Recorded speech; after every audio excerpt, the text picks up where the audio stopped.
and then aligned himself with The Rock, you got to give us more to make us believe he's going to beat Cody and make it seem like he's going to do it by himself. Because realistically, if they're going to straight up go, Cena at this age isn't beating Cody straight up. But give us more of a reason to believe that he can beat Cody on his own. And they're doing their best, but you're leaving out the most important part of this, and which is why he did it, which is he sold his soul to The Rock. He's The Rock's guy. Why is he The Rock's guy? Why did he have to do that? Align himself with The Rock to get here when he could have gotten here just out of pure anger and resentment, because that's how he's portrayed himself in his promos. He's just angry and resentful, and he's over it. He's sick of it. That stuff all works. I'm not denying that. That all works totally fine, and all makes sense. It's all believable. But the Rock part, you can't just glance over and gloss over the fact that. Oh, snap.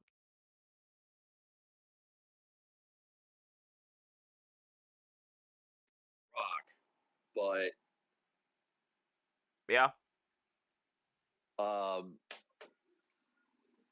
and he's The Rock's guy,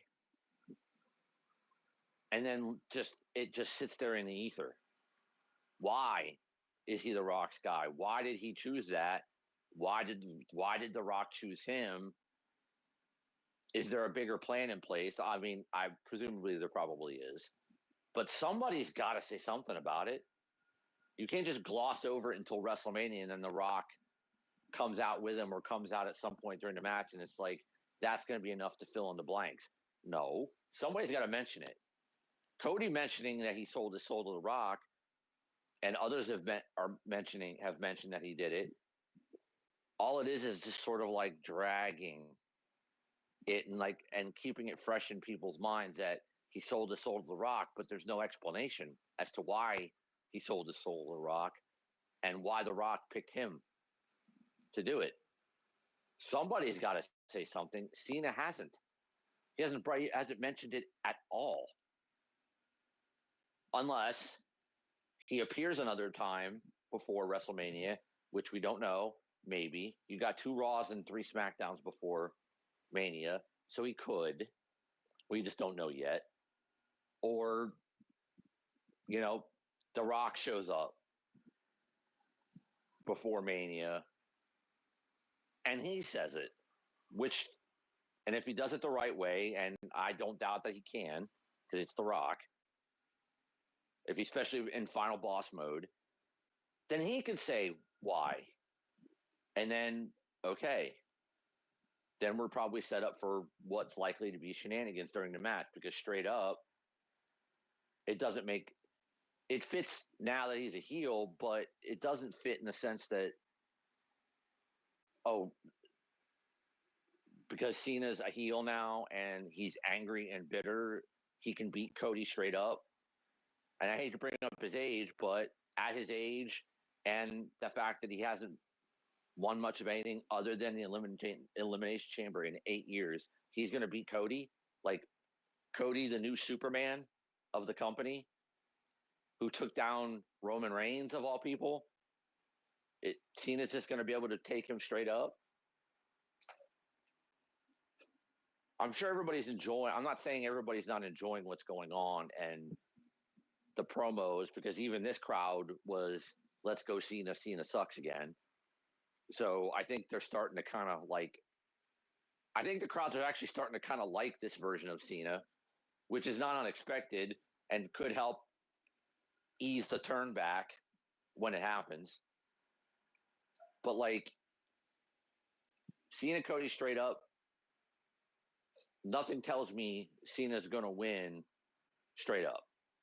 There's got to be, I'm assuming it's going to be something besides a straight up match, and there's time, but they're running out of time to explain it. And they need to. That has to be explained. They can't just do that and then gloss over it until like the night of, and then here's The Rock and here's Travis Scott and here's whoever possibly helping Cena do it. Like you got to give a little more context to why he did it and why Rock picked him. That's what I'm saying. They haven't done it. Wait. Well, two things real quick. For anybody that watches this part of the VOD back, I'm not gonna lie. There's like two recordings on my screen. I don't know which is which. So it like ended and then it like restarted. I can splice them together. It doesn't really matter at this point. But secondly, I will say that if anything, when it comes down to it, I mean, I feel like if we're being like completely honest here, I feel like John Cena being chosen might not really be like the thing that I mean, 'cause I was like, I mean, John Cena is a 16-time world champion. Him and The Rock did battle. We all know why The Rock wanted somebody of that magnitude, which is why he wanted Cody in the first place. He wants somebody that, granted, I mean, Cody's not a multi-time world champion, but somebody of that magnitude to be in his corner at all times. But also the fact of they have the press conference to worry about. They have what, 2 weeks left minimum, Well, they or, just said they or like or have, like, or like a week.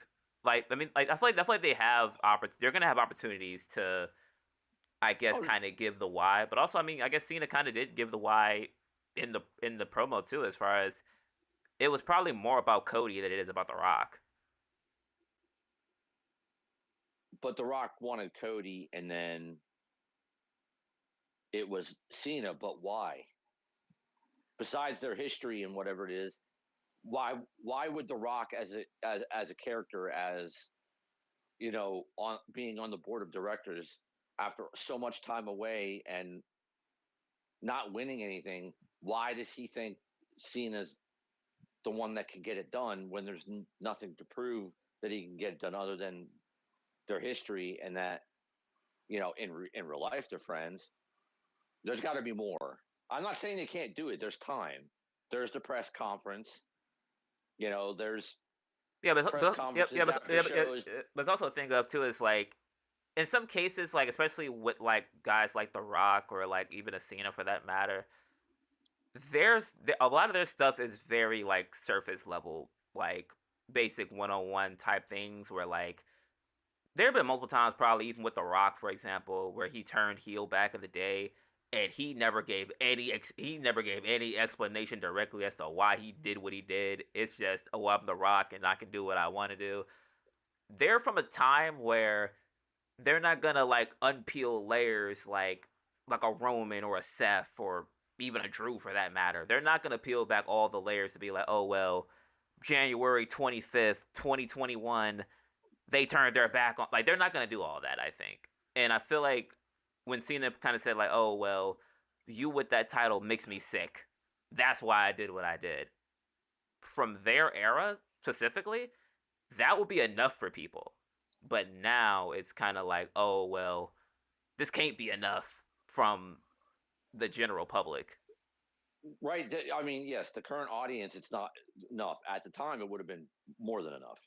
Right. And Cena saying, well, screw the fans and all this, and him being him aligning himself with The Rock to sort of help guarantee that he gets it done can make sense as a general principle. And the little subtle hints towards that, like with this promo, like it makes me sick or whatever it is. Okay, that kind of fits, that kind of makes sense, but there needs to be a broader explanation as to why. Even if Cena said, you know realize that The Rock was the way to go, okay, fine, but one of the two has to explain how they decided to team up, and that Cena was The Rock's guy and the pick, because clearly he wanted Cody, but he had to have known deep down Cody wasn't going to say yes. So That's what I'm as saying. soon as I feel like that's like the underlying thing where The Rock probably always had a backup plan because everybody knows, like even you said earlier, if Cody Rhodes is supposed to be this new age Captain America, I forgot what's that character from the show that I forgot what it's like another character that they use as a reference point. Homelander, yeah, Homelander. Homelander. He's Homelander esque. Rock knew, okay, Cody not doing this shit.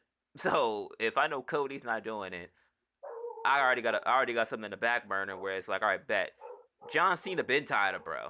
He ain't showed the world yet, but John Cena's been tired of Cody Rhodes being champion. I mean, So and now, that's fine. so that's That's why fine, they but pulled the trigger on that. that's fine. But the way the current audience is, somebody's got to tell them. So is it more or less from like just a so the viewers don't feel left out type of thing, or just from like a transparency type of thing? But I mean, both. Like to also further explain why this is the way it is, and to further set up the intrigue of the match and the stakes of the match and the possibility of it not being a straight up match, because I don't think it will be.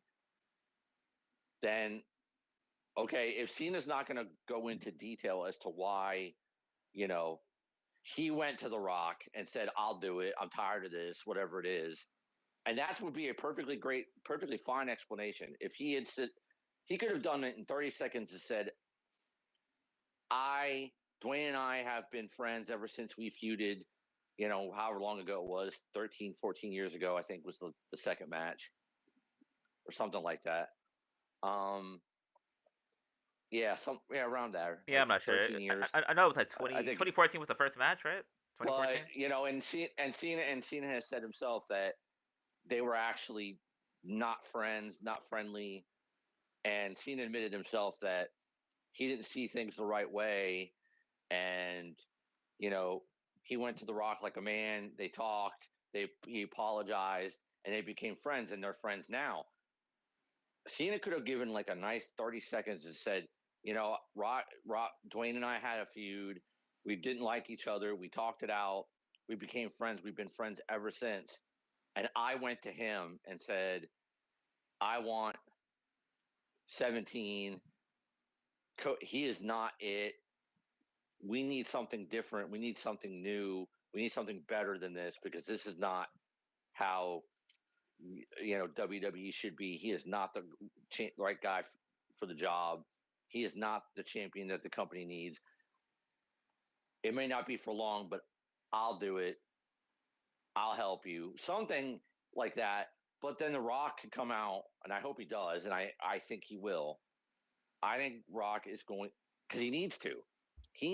Somebody needs to say something about why this, how this team came to be, and why either Cena was the backup plan or Cena came to him and they constructed this whole thing. Why he's the Rock's champion, why he's going to win the title, maybe, hopefully, probably, why he's going to do it. Yeah, but Yeah, like, whatever. but Somebody has to. yeah. I mean, but like all these things is like that's why I went like when we talked about the last episode. If you had Carmelo Hayes in this spot, best believe you get an explanation. You have Austin Theory in this spot, most definitely, 100%, you'll get this explanation. Hell, maybe Drew McIntyre. You put him in that spot, you get an explanation as far as like long term. Like even the Cody Rhodes thing, they said him and The Rock met during like the Moana screening or something, and they had a promo filmed that nobody ever got a chance to see because they scrapped it midway through. Stuff like that, at least from a guy cut like Cena's cloth, they just they're just gonna do it. They're just gonna turn the guy, and the guy's just gonna be mad for however long they want that guy to be fed up with the world. It's like at that point, and then plus like it could be one of the things where they try to like take the jab at the IWC because respectfully, in some situations, a lot of us act like we know what's going on or like we can kind of like know what they're doing at all times. So when they make turns and then they don't give an explanation, there's some people that will panic and be like, "Oh, well, give us more insight," and then they're probably like, sitting there like laughing and shit, like, "Ah, I thought they knew Well, what was going on. I thought they knew what we wanted to do. Now you want us to that's give you a debriefing." It could be one of That those things too. Like, it's because that's fair. It's a different era, and like I said, I'm not trying to say that they won't explain this. It won't get flushed out. It won't make sense by the time Mania rolls around. I'm not saying that. I believe it will because you know Rock did the right thing last year and made it phenomenal, and he said it on NXT. I've been a little drunk, but he said on NXT, kind of just sit there and shut your mouth and enjoy the ride the Rock's can take you on. So I don't doubt yeah, that there's more to this. It's just yeah. But plus the clock is running out, but plus and I will say though too, as far as Cena, as far as like remember when he said like, oh, I had like all this stuff planned out, I'm in like new gear, new everything, right? I don't know if I've seen mhm. like a full video yet, or if someone's like fully like deep dived into this yet. Cena is has done the complete opposite of everything he had initially stated in the past, where it's like, okay, I'm not giving new gear. There's no new music. There's no reinvention, no re anything. It's just I'm doing the opposite of what everybody wants out of this story, out of me, out of this company. I'm doing the complete opposite of everything. So, which is why it took him dang near 3 weeks to have contact with Cody since the chamber, at least in this timeline, because obviously, I mean, there was downtime in between that Cena was not there at all. But it took 3 weeks for them to just even have an interaction of Cena eating a move because he was baiting, like, you know what, you want us to fight? Nah, you ain't getting this shit. Like, I feel like at that point, Oh that's no, where I feel like that's like their mental intrigue play as far as that's and it's they all been great. It's all yeah been great, and it's all made sense. But there's been you gotta have there's that little you gotta give a little something, even if you don't give it a full detailed explanation until maybe WrestleMania comes around and God knows what happens and all kinds of shenanigans happens and Cena wins. And then after that, you get this full explanation with them together as to why, how this all came to be. I'm okay with that. But right. but given the current audience, obviously, yeah, I know how some of the people in the IWC are about this, like gimme, gimme, gimme, gimme, gimme. But just on the general audience and to add to the intrigue of this, give them something about why it happened. You don't have to give like a detailed 400-page rundown of why this a 40-minute promo of how this Right. came to be and all these details, but give them something. Give a carrot. Give Somebody him a say, carrot. yeah, give them a dangle the carrot. Give them no sus shit, but dangle the carrot. Like whether it's Cena or The Type Rock, shit. somebody say something about Yeah. why this happened this way. Something, because they've given nothing. I'm just saying, give something as to why this happened, and you don't have to spoil anything about how the match is going to go down, whether the match is going to be straight up or not, whether there's going to be some shenanigans or whatever. You don't have to say any of that, but give just some little tidbit of information about why or how this happened. Something, because they haven't. They're leaving it out there, and to some, it's intriguing. I admit, I see your point. To some, it's intriguing because they're not telling and they're not bringing it up. But I think a larger portion of the fan base, not including the IWC, but a larger portion of the fan base is feels the same way. I mean, If but you I want to mean, look at yeah, it in kayfabe ways, they want to know why. but I mean, even outside of like the I guess the mystery of it to some people, I feel like more or less for me, I don't know. Maybe I'm kind of like putting myself in a different like not some Vince Russo type shit, but like I'm putting myself in a situation where it's like I've been looking at it from like at least how I was they gonna say, don't go there. I was gonna say, don't go yeah, Vince Russo on yeah, this, please. I'm not gonna go there now. But it's just like from looking at how it's been presented, or just like listening to his promos on a week to week basis. It's like one of the things where I feel like even like in the past, even during Cena's like first original like stint of him being like, I guess, like on the bad side of things. Mm-hmm. Bro, he had alliances, but they were never really like, oh, I'm gonna stick with him and we have loyalty type thing. Cena was just like, essentially, Cena's always using someone. Now, essentially, that could be a case with The Rock, where it's like, I mean, The Rock has stroke now. That's the easiest way for me to get what I want. Like you said in the past, like, well, in real life, him and Dwayne are friends. That's the easiest way to get to where I want. And then I'm just gonna shit on Cody once I'm there. I'm locked in. Dwayne can come out if he want to, but this is about me right now. So it's like maybe that's kind of how I'm seeing it, where I get it. I yeah, get that. like I where like get. maybe like the explanation would be good, but at the same time, I'm like, if he's just coming out here cooking them, he's shitting on kids, he's throwing hats on the ground. I don't think he's done that yet, but I'm just saying hypothetically, if he's doing all that, and it's like the build up to eventually a bunch of random people helping him at Mania, I'll take it. I mean, I do see your point, and if they had done this even slightly different, this would be you wouldn't necessarily have you'd have different questions. Like for example, if The Rock had come out after uh Cena won the Elimination Chamber and asked Cody, and Cody said, "Go fuck yourself," right? And then Rock is just doesn't say anything. He doesn't attack him. He doesn't do anything, and he gets out of the ring. And then Cena hugs him and nut kicks him and turns. So it just seems like Cena's just said, "Ah, fuck it. I'm gonna do this, but I'm gonna do this on my own. I'm just gonna make a snap decision and do it." Then you have this how this is played out plays out even better because it's then the question is, well, did he was this planned? Was this done with The Rock? Because The Rock wasn't standing there when he did it? Are they aligned or is he just doing this by himself? That fits your narrative way more perfectly than what they're doing. All I'm saying is you could be I see your point. You could be completely right. And I'm not saying this is bad in any way, shape, or form. I'm just saying you, between now and then, or really before now, somebody should have given us a little bit of a nugget, at least, as to how this happened or why this happened.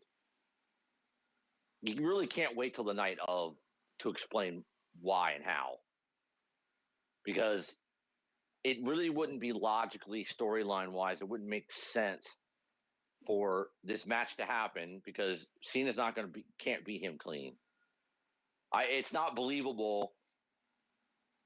Really, I mean, let's look at it in a vacuum. It's not believable, even with this new persona that he's got, and the anger and the resentment and that fueling him, and maybe he's a little more. He's going to be a little more vicious. Okay, that'll even the odds a little bit, but realistically, given what Cody has done to get here and how he's still here, this is John Cena, even with this attitude, can't beat Cody straight up.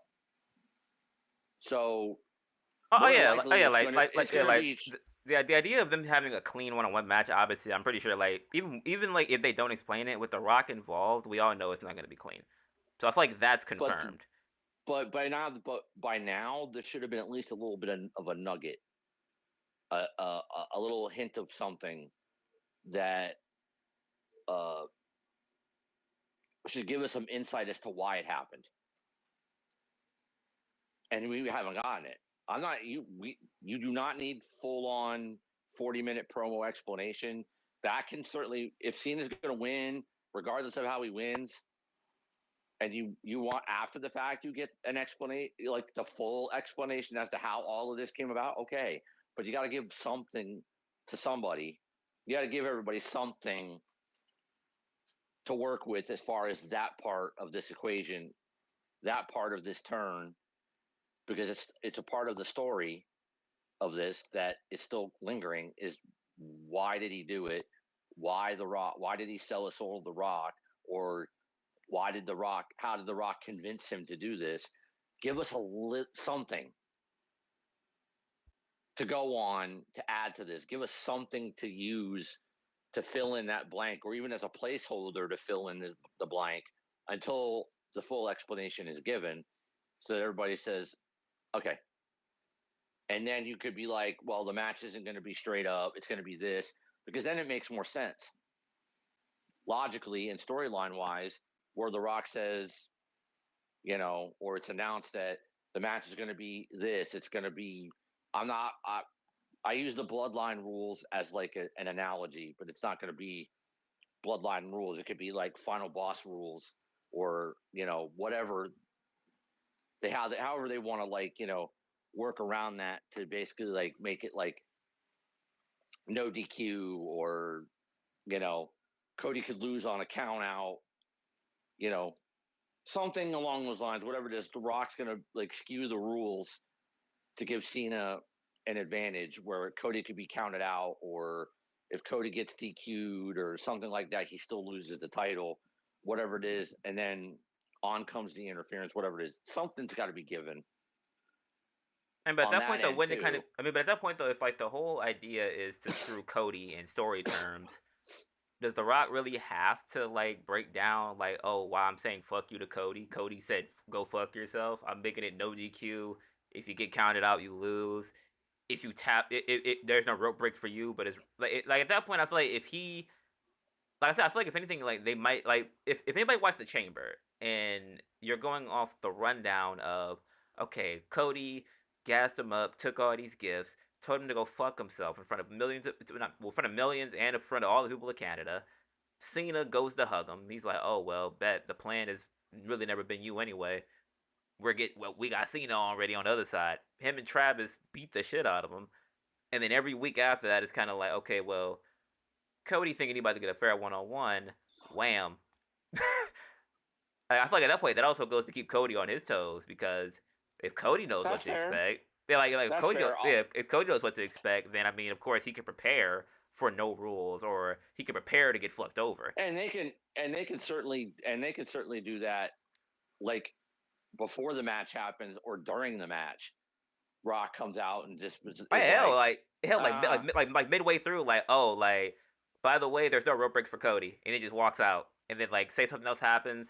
John Cena's on the floor. It's about to be a 10 count. Say it's like a false finish. Like John Cena gets counted out, like because he really can't get up. Rock comes out and is like, hold on one second, hold on one second. John Cena has no countouts. Cody does though. All right, start the match over. Like he could just do little shit like that on sure, some video game shit, and just really add absolutely, on to the layers of Cody can't win this match. absolutely. As long as they do it, yes, absolutely. All my biggest point is, by now there should have been some kind of sort of a nugget as to, even just the slightest bit of information as to why this happened this way, and leading up to WrestleMania, you have two more Raws and three SmackDowns. I am expecting at some point during that, one of the two, or it, well, I don't want to say demand, but it needs to be done.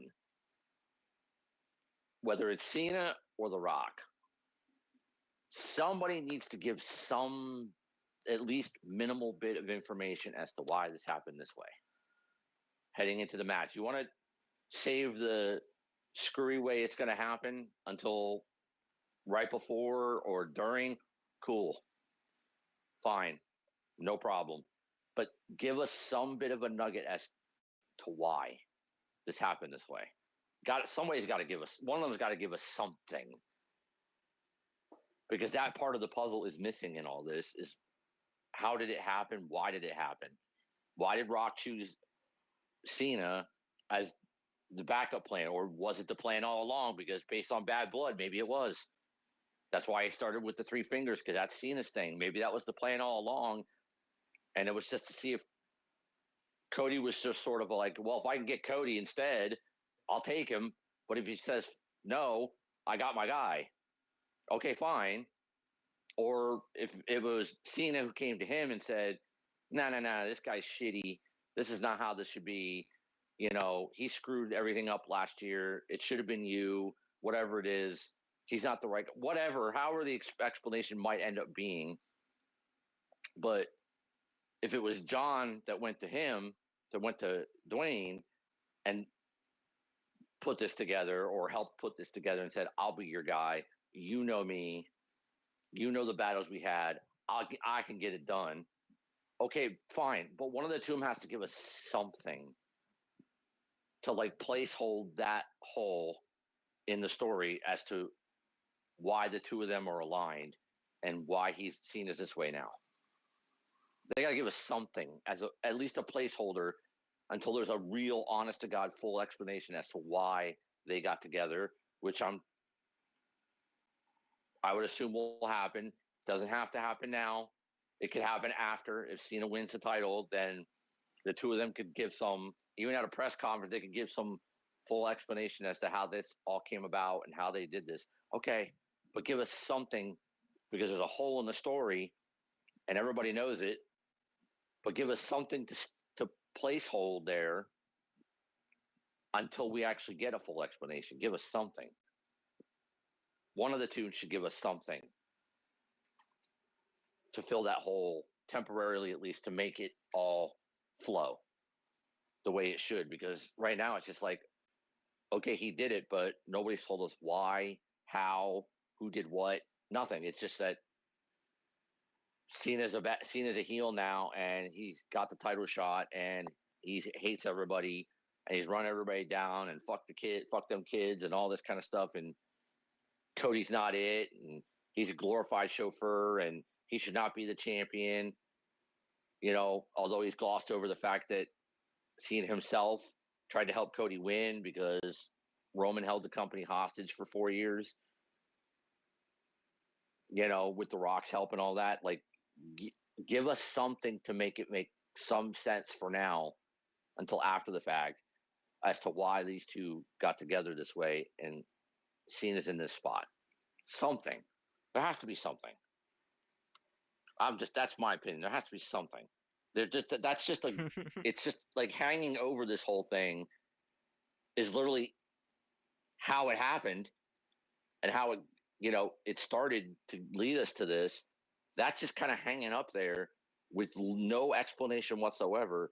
And there should be something to at least to hold everybody over until after the fact when when the full explanation, when the full story of how they got together and how they planned this and executed it, how that is done. There's got to be something to kind of like hold everybody over as to like why. That's the thing. The why is still just kind of hanging up there, and there's been zero to explain it. Give everybody something.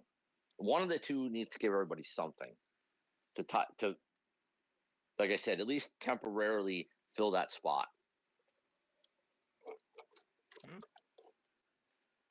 Yeah. Maybe they will. I mean, like I said, there's 2 Raws and 3 SmackDowns. I don't see a scenario where I don't know if Cena appears again before WrestleMania. I would hope he shows one more time. I mean, if he's not on TV, he'll be at the press conference, more or less guaranteed. Yeah. And I don't think the press conferences will count into his appearances since it's not really televised. I think it'll be streamed. So. But I would think, if nothing else, you got 2 Raws and 3 SmackDowns. I think The Rock appears before WrestleMania, and not the press conference. I mean on TV, and then hopefully then at that point we get some sort of nugget about this whole thing. That's all everybody really needs, just a little bit of a nugget to fill that void of why, to make this that much more intriguing. Give us something, some bit of information as to why. Not a whole explanation. You don't have to do that now, but something. Because right now it's just sort of hanging up there like, people are loving the promos and all that kind of stuff, but it's still, anybody in the IWC, any other show besides ours, they're still going, everybody's saying the same thing. They haven't said why. Like, John hasn't said why he did it. Rock hasn't said why they did it. Why did he do it? something. Give us something, a nugget of about why. He didn't like I said, John in these promos hasn't even mentioned him. Cody had to mention him today to add that intrigue, to remind everybody of that part of it. I'm not the one who had to sell my soul to The Rock. He mentioned it. Other people have mentioned it on TV. Cena hasn't said a word anywhere about Rock, and Rock's not saying anything. They should have given us some little nugget, and I hope and assume that between now and the 19th, one of them will give us something. Something. Yeah, I'll just put this one last thing before we move on with this. If anything, I do kind of notice that this is kind of an interesting thing because I don't know, just going back to, like what The Rock said as far as like like the ride he's taking people on and things like that. In a way, the way that I guess some people are like feeling like they're getting strung along is like a really unique way to get people to tune it every week.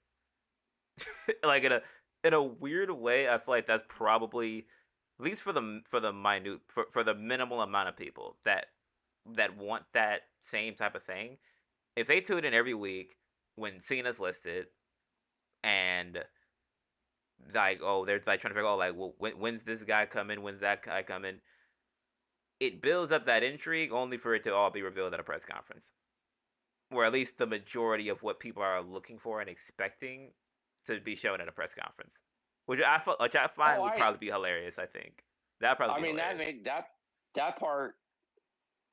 that part is logical, and as far as like when Cena going to show up, when might The Rock show up, intriguing television.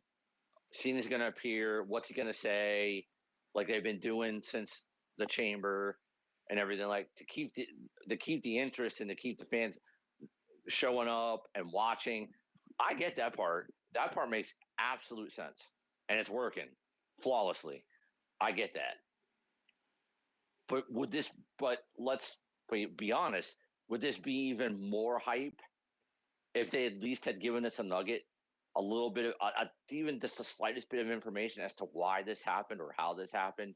Wouldn't this be even better if they'd given us a little bit of that? Not the whole thing, but just a little bit of why.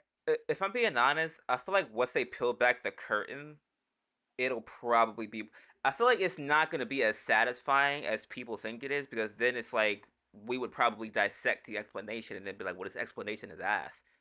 So at that point, if at least for like the average person, if they even when I said with the Naomi thing, when Naomi finally cut like a promo fully immersed in this heel gimmick, right? I had high expectations for it. And then she did this proceed with caution thing, which granted, I'm not gonna lie, if this is like some type of nod to Owen Hart, because I forgot Owen Hart had a caution type thing with the singlet, like if it's something like that, I'll take my words back and she can go ahead with it. I probably still won't like fully say I like the promo, but I'll tip my hat where it's due. But once she fully started talking about why or like her feelings about everything that happened, I lost all interest in like any idea of her winning.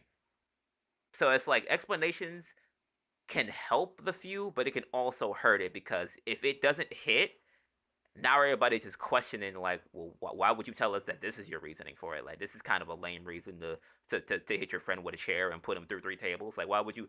Like all he did was shake the guy's hand after the match was over. It's like the explanation has to also tie into where it's like okay, like with Drew, if his all his explanations as to why he does what he does, they sound crazy in story, but if you really listen to what he's saying, it's a valid reason to do something like that. Like, oh, you've been in my way every time I tried to win a championship. I'm tired of you. I'm going to throw you through a table. Or I'm going to throw you into a car. Like, metaphorically speaking, that makes sense. Yeah, and I agree. And the things that Cena has been saying in this persona as to why he's acting this way has been he's nailed it.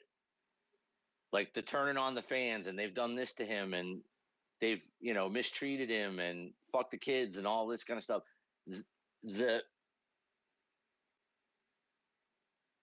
with this new attitude, him talking about why he feels this way and is acting this way is flawless, in my opinion. It's been perfect. Nailed it.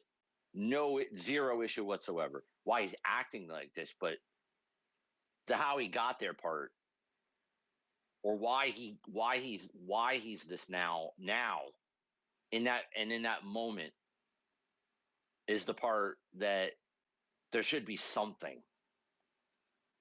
Not full on. I'm not saying we have to have, again, we don't have to have a 40-minute promo. We don't need a 400-page memo or anything like that that we can read online like a manuscript. I'm not even saying that.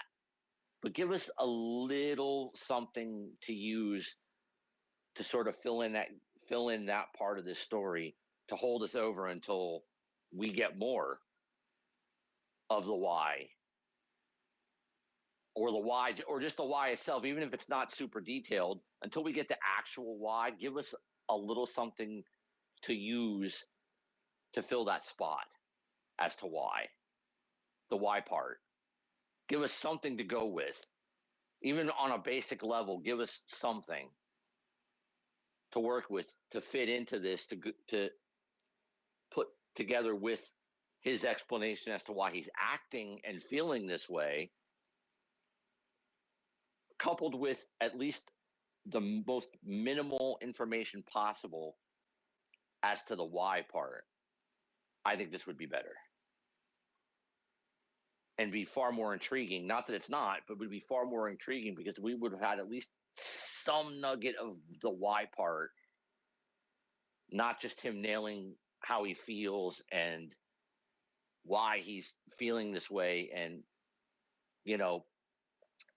the way he's acting and his excuse for the way he's acting, and the who he's blaming it on, the resentment, the anger, what, all the venom, all that kind of stuff. That's all hit. But give us a little bit of the why, even just something. Yeah, And but this would be but when you say kind of like he did that tonight, well, earlier, 'cause I mean when Cody pretty much like asked the question, he ripped into him, which that could have been his why.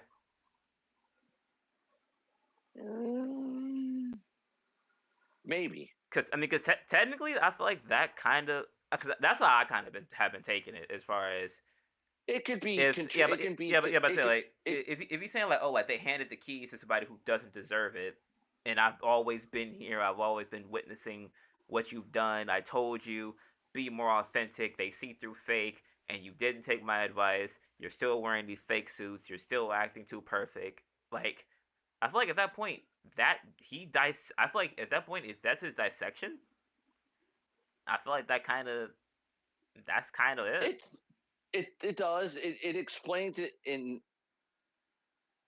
the context of why he feels the way he does and the way he's acting the way he does, and the anger and resentment. It's like, no, this is not how it should be. That all fits. But again, at the end of the day, it's still the question. There needs to be some bit of information as, okay, well then, why did you need to align yourself with The Rock to do this? You could have just done this. If you're that angry and resentful now, and you don't really think Cody's the guy, they could have just done the turn without The Rock. It would have still been shocking as shit. He could still do all this heading into the match, and then maybe the whole Rock thing was a secret the whole time, and The Rock shows up to help him, and it's like, oh shit, he was the one. Oh shit, he was been with The Rock the whole time. You spring that part later, as opposed to, oh, he's The Rock's guy now, and then you don't bring it up again. Everything else has been explained perfectly. And hating Cody and thinking that Cody's not the guy, and Cody's like a puppet, and Cody's a paper champion, and Cody's not it. Okay, all explained well, and why he thinks he should take it from him and leave with it. Okay, yeah, I get you.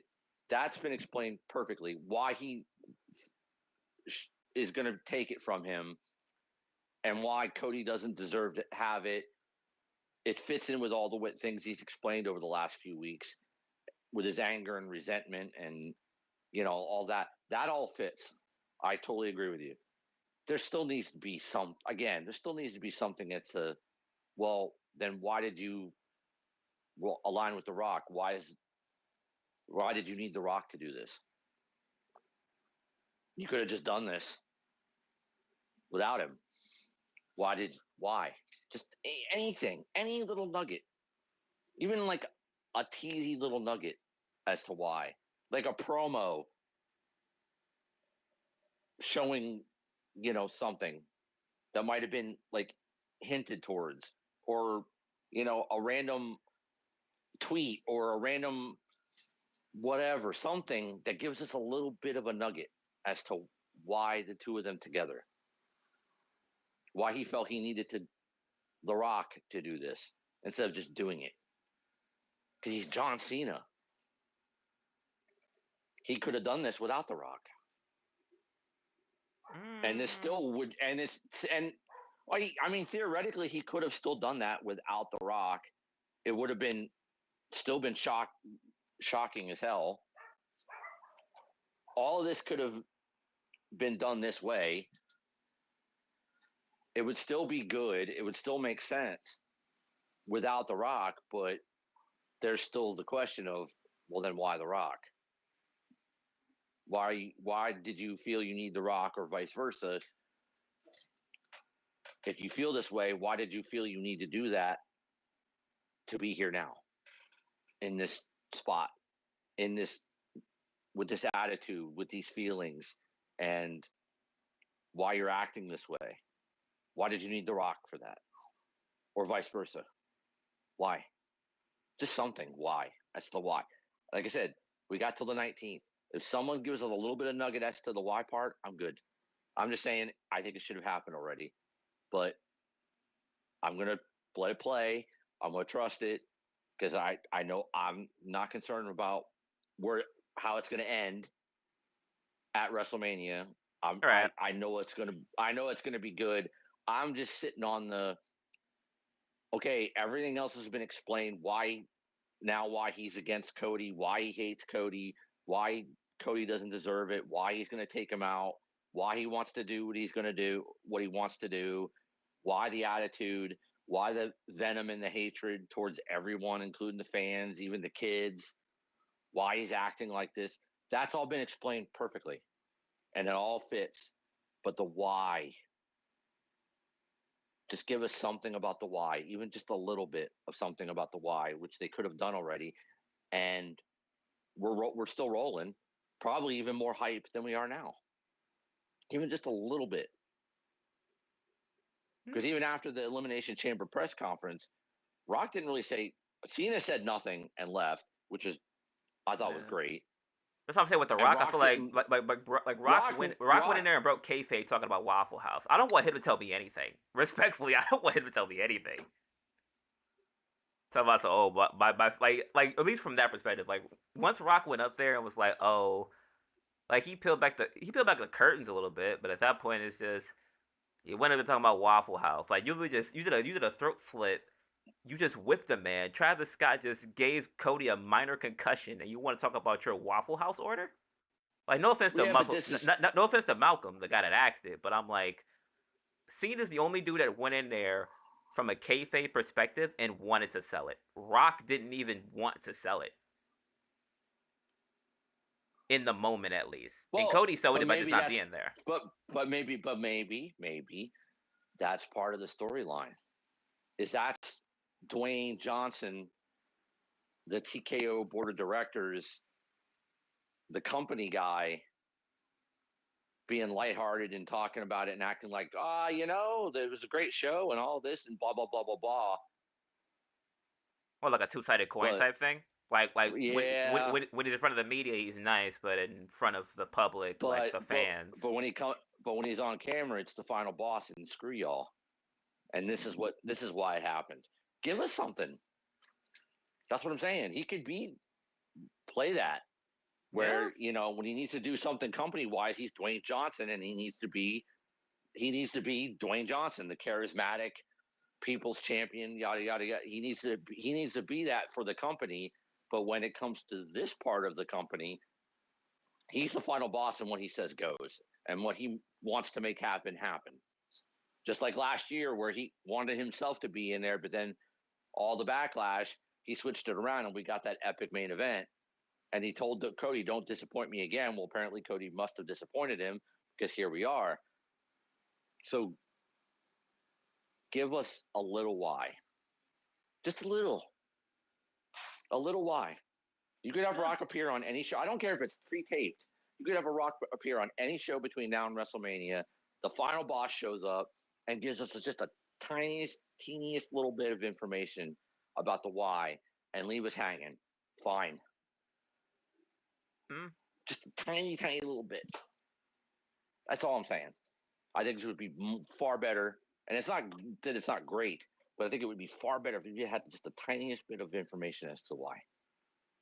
Even if The Rock came out, final boss form, and just said, know your role, shut your mouth, and keep riding, keep riding the train, and that the story we're going to tell you, and you just got to deal with the fact that John Cena is the One of Rock's the boys. champion, and if you don't like it, he can curse whatever you can call the fans whatever you want. If you don't like it, you can kiss the Rock's ass, or the people's you ass can or shut the something fuck like up that. or whatever. Something, anything that would be fine. Yeah, that would be fine. At least there's something there as to the why, and it alludes to the fact that they're a team, because there's been nothing else to allude to that since. That would even work, because then it's like, okay, well, The Rock said it once before at NXT, just go along for the ride. Well, give us a little, speed up the roller coaster just a slight bit. Like give us a little dip in the roller coaster before it levels back off. Just give us something, any little thing. That's all I'm saying. yeah. Like they got like 2 weeks, so should be who knows? They might do it, they might not. At this point, it's kind of just the revolving door of that. So, what was after that? Yeah, the New Day and New Day. Well, the New Day. Well, they came out originally. It was a mystery who their opponent was, but then we find out it was Tyler Bate and Pete Dunne. I didn't know Bate was injured, so that was very much insightful that he had been on the shelf with was it a leg injury or something? Yeah. He looked younger. It's actually crazy how how much he reverted back by just going to his old haircut. I gotta say though, Yeah, I'm not feeling the porn stash on him. I mean he been rocking that for a minute though. That's his thing now. I'm not feeling it though. Yeah, respectable.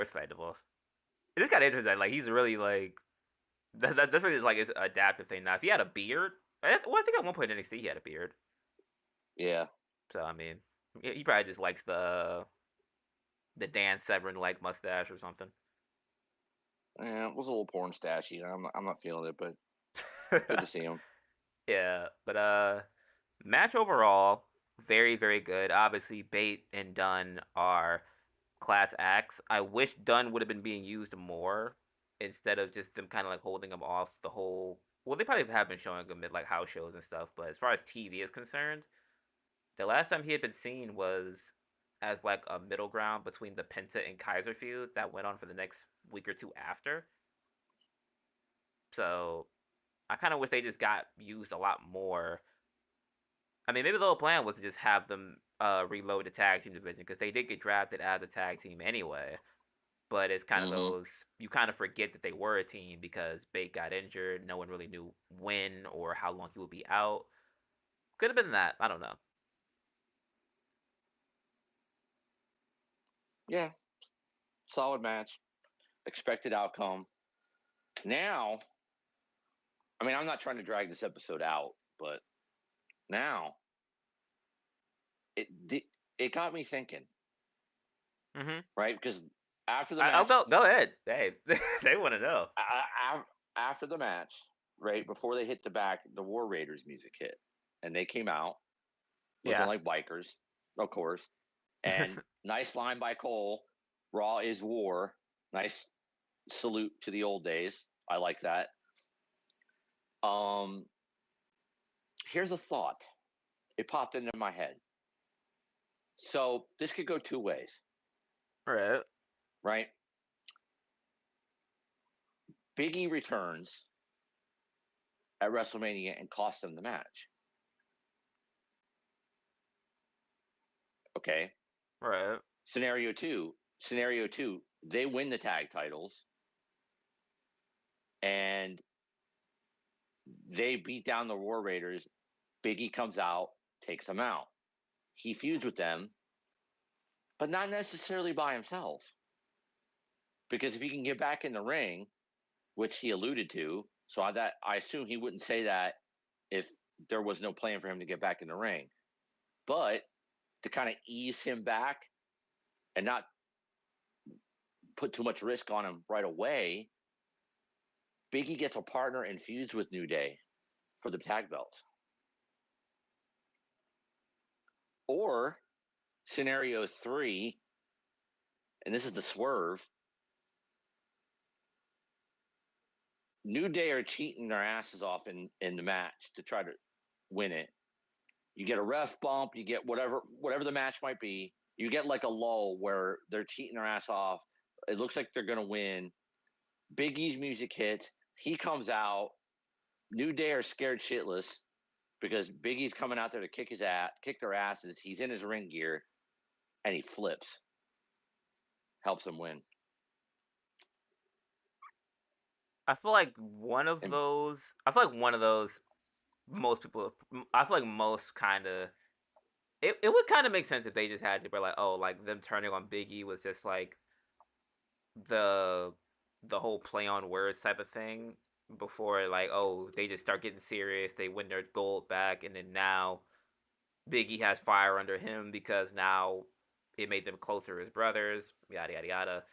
that could be a way to turn Big E heels, where it's like he loves his brothers, he wants them to be a group again, and he realized, and he could cut a promo on to that effect, where he realized that they were right and they needed to go a different direction to get back to being, a group, a brotherhood, and be the champions again. And he goes along with it to stick with his brothers, at least temporarily. But I wouldn't hate the fact that if he to ease him back into in ring, if he is coming back in ring, I assume he is. Like I said, I don't think he would have mentioned it if it wasn't the plan. I wouldn't hate the fact that to take it easy on him if he feuds with them with a partner. He gets a partner and feuds against them for the tag belts, But who would pair with and him slowly turn and slowly. that wouldn't be like out of the blue? Because it's hard to Um, kind of make a pairing for Big E and it not seem like, oh, this is just to kind of feud with them essentially. I don't know. A call up. I don't know exactly. I don't know the exact details on Odyssey Jones and why he was fired and Oh how bad it yeah, is. that's deaded.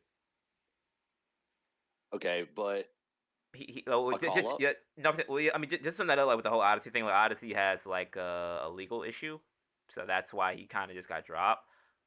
But even if like we go off of like say call up wise, I could see him managing a team that would go and target them, I guess. But Well, but if he alluded to the fact that he said until he was medically cleared he would manage them, I would think that's a hint that he's getting back in the ring. yeah, but at that point, it's like if we think about like the medically cleared term, it took it takes the average wrestler at least from like that neck injury thing. Like I think Biggie's been injured for what 2 years now, 2 3 years. No, it's been longer than that. It was pandemic era he got hurt, wasn't it? Or No, it was like just the no, tail no, end of it. No, it was a crowd there because it was like that was like Well, I'm gonna say, after. but at the tail end of it, when they were having crowds again, isn't that when it happened? It's been at least 3 years. Yeah, I mean, cause like I know the Brawling Brutes were a thing. So Ridge Holland got called up like 2023, 2022, I think. Let me see. But yeah, it's like I mean, yeah, like if that's what I can think of was like if he manages somebody, then it's like okay, well then it's like at that point like oh like who meshes with him mechanically to make it match up. It's kind of hard. That's why I feel like at that point like initially I'm pretty sure like the only method they have is to pair them off again just as heels because at this point they're kind of like obviously they said it themselves they're soul bonded. So that's why Kofi and Woods didn't break up because realistically, unless you're putting them in singles action, who else meshes with them mechanically? It's not many. So I feel like their only Yeah. loophole will probably be to just have it be on some like. So I think initially like the Sammy KO stuff was like that, where uh like Kevin was trying to like get Sammy to be on his side against with the whole Shane thing. Sammy kept saying no, get your head on straight, and then at the chamber, well not the chamber, but at Hell in a Cell, Sammy's like, oh well, I can't let my best friend get put through a table, and he ends up helping him win. Well, no, that's certainly a possibility. That's why I mentioned it. Yeah, no, yeah, I'm not refuting it. I'm just saying like as far as like the only real option that they probably have would be just to just realign them again, and just be like, oh well, that's because I feel like at that point, like if he fights them, it would have to really just be him against them solely, probably. Yeah, I mean, he could. They could go that route where he's so desperate to have the Brotherhood again that he aligns with them. You know, sort of half-heartedly, just to have the Brotherhood back together, and then he slowly wins them back over to the good positivity side because he just doesn't fit what they're doing. He tries to go along with it, but he just doesn't fit, and then he slowly wins them back over to the good side, I guess, to the more positivity side of it, because maybe with him being there, he's not as mean as they are, and it affects them all, and the crowd starts, turning a little bit back where they stop. There's not as many New Day sucks chants, and they start chant. Well, some fans start chanting New Day rocks again because Big E's there, and it gets them. It snaps them back into like, yeah, this is what we should be. This isn't it. It's pretty simplistic, but it would work. I mean, but they've only been healed for like what 4 months, 3 months. Mm, It's when like did if they? like if anything, it seems like it's still like very fresh. At least I Well, think that it's wasn't. fresh.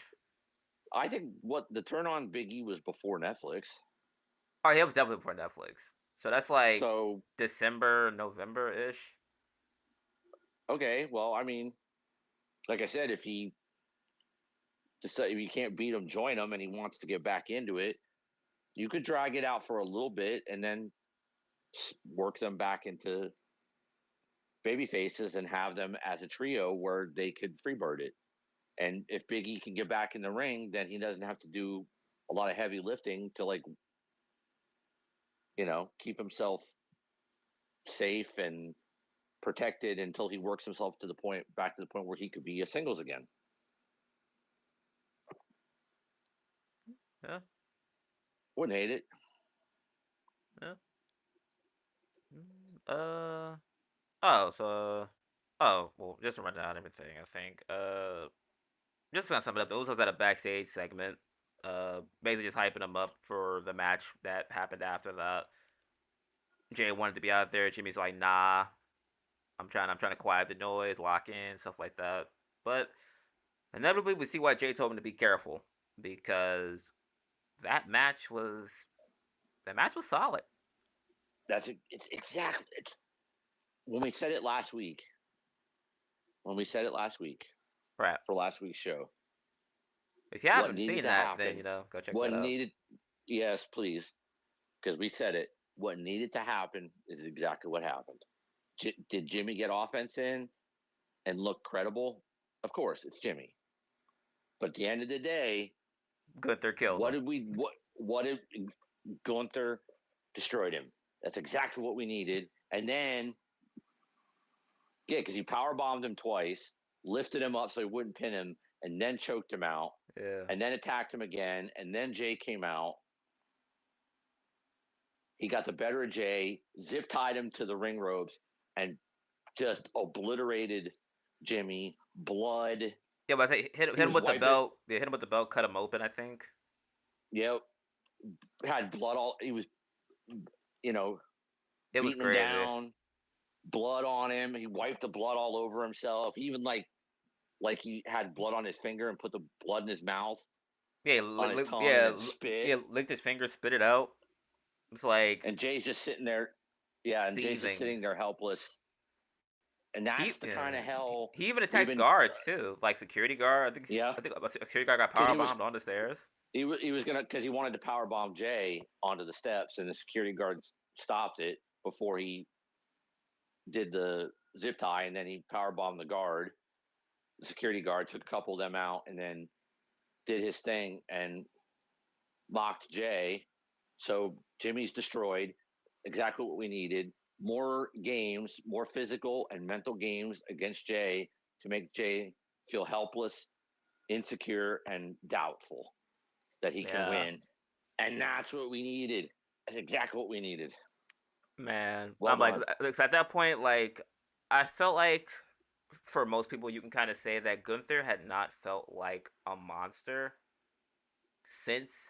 I guess you can even go back to NXT UK days, but he hasn't felt like a monster in a while. Seeing some stuff like that, where he's bloodying up his opponent's brother, choked him out in front of him. His brother's blood is all over the champion. It's like that's like another layer to Gunther's character that they probably, I mean, they've delved into it a few times, but to this extent, to where he's kind of like he's taking pleasure in the pain that he's causing Jay as from a physical and an emotional level, which at that point triumphs the Sammy build up when he lost the IC title, I would say. Because Right. it was mental for Sammy, but it wasn't like he didn't really have anybody to attack in Sammy's real immediate circle to make it mad personal. Jay, seeing your twin brother get massacred in front of you, it could only make you the only choice you have is to lock in, which is exactly what we needed for Jay to do, like something to make him lock in and give us like right hand man Jay. If it's not even a heel form, but just like the I'ma get him, I want this championship Jay. We needed that. Yeah. The It's same Jay that doubtful. wanted to It's dethrone Jay Roman. doubting himself. Yeah. It's the mental and physical games. It's Gunther's too vicious. He's too powerful. He's too good. He's too manipulative. Jay can't beat him. Yeah. This is what the 10 weeks of hell. This is what we should be getting. Stuff like this. This is Exactly. exactly what it needed to be And it's amped when it up needed to be it. right before the show And itself, now which is Jay good. is probably mentally hurt. Not so much physically hurt, but he's mentally hurt. His brother's been just left in a bloody, destroyed heap. Right. He's already doubting himself. Now it could be even more because Jimmy's like, I got this. I'm going to show you. I'm going to beat him so you can beat him. And then Jimmy went out there and got obliterated.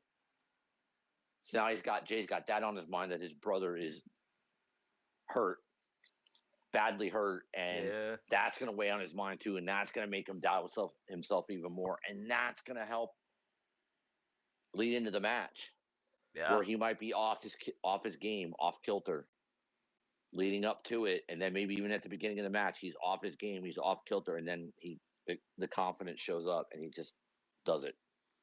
Yeah. But this was exactly what it needed to be. Perfect. Exactly. Also, weird way. Other not than weird, maybe weird, Jay but... getting beaten too. I really can't. I can't nitpick this. This is exactly what it should have been. Yeah. Maybe a couple shots at Jay while he was zip tied instead of like taunting him. I get that part. That makes sense and that fits. But Yeah. maybe he could have taken a But also couple to be slaps at him or something like that, just to yeah. like But also to be fair, I mean, like he had been uh like at kind of least like the like last pound couple that weeks home a it had little been bit him more. doing it. Pause. Y'all, Hey some people are perverted. yo. But to pound that home a little bit more, like a couple of slaps at him because he can't hit back, a Hey couple of punches, yo. whatever it is, just to further like drive it home. Like you're not gonna beat me. Yeah. I mean, he had been doing it for the past 2 weeks Other though. minor gripe. Other than that, exact flawlessly executed, exactly what it needed to be. Is my mic? Now there's that much more intrigue into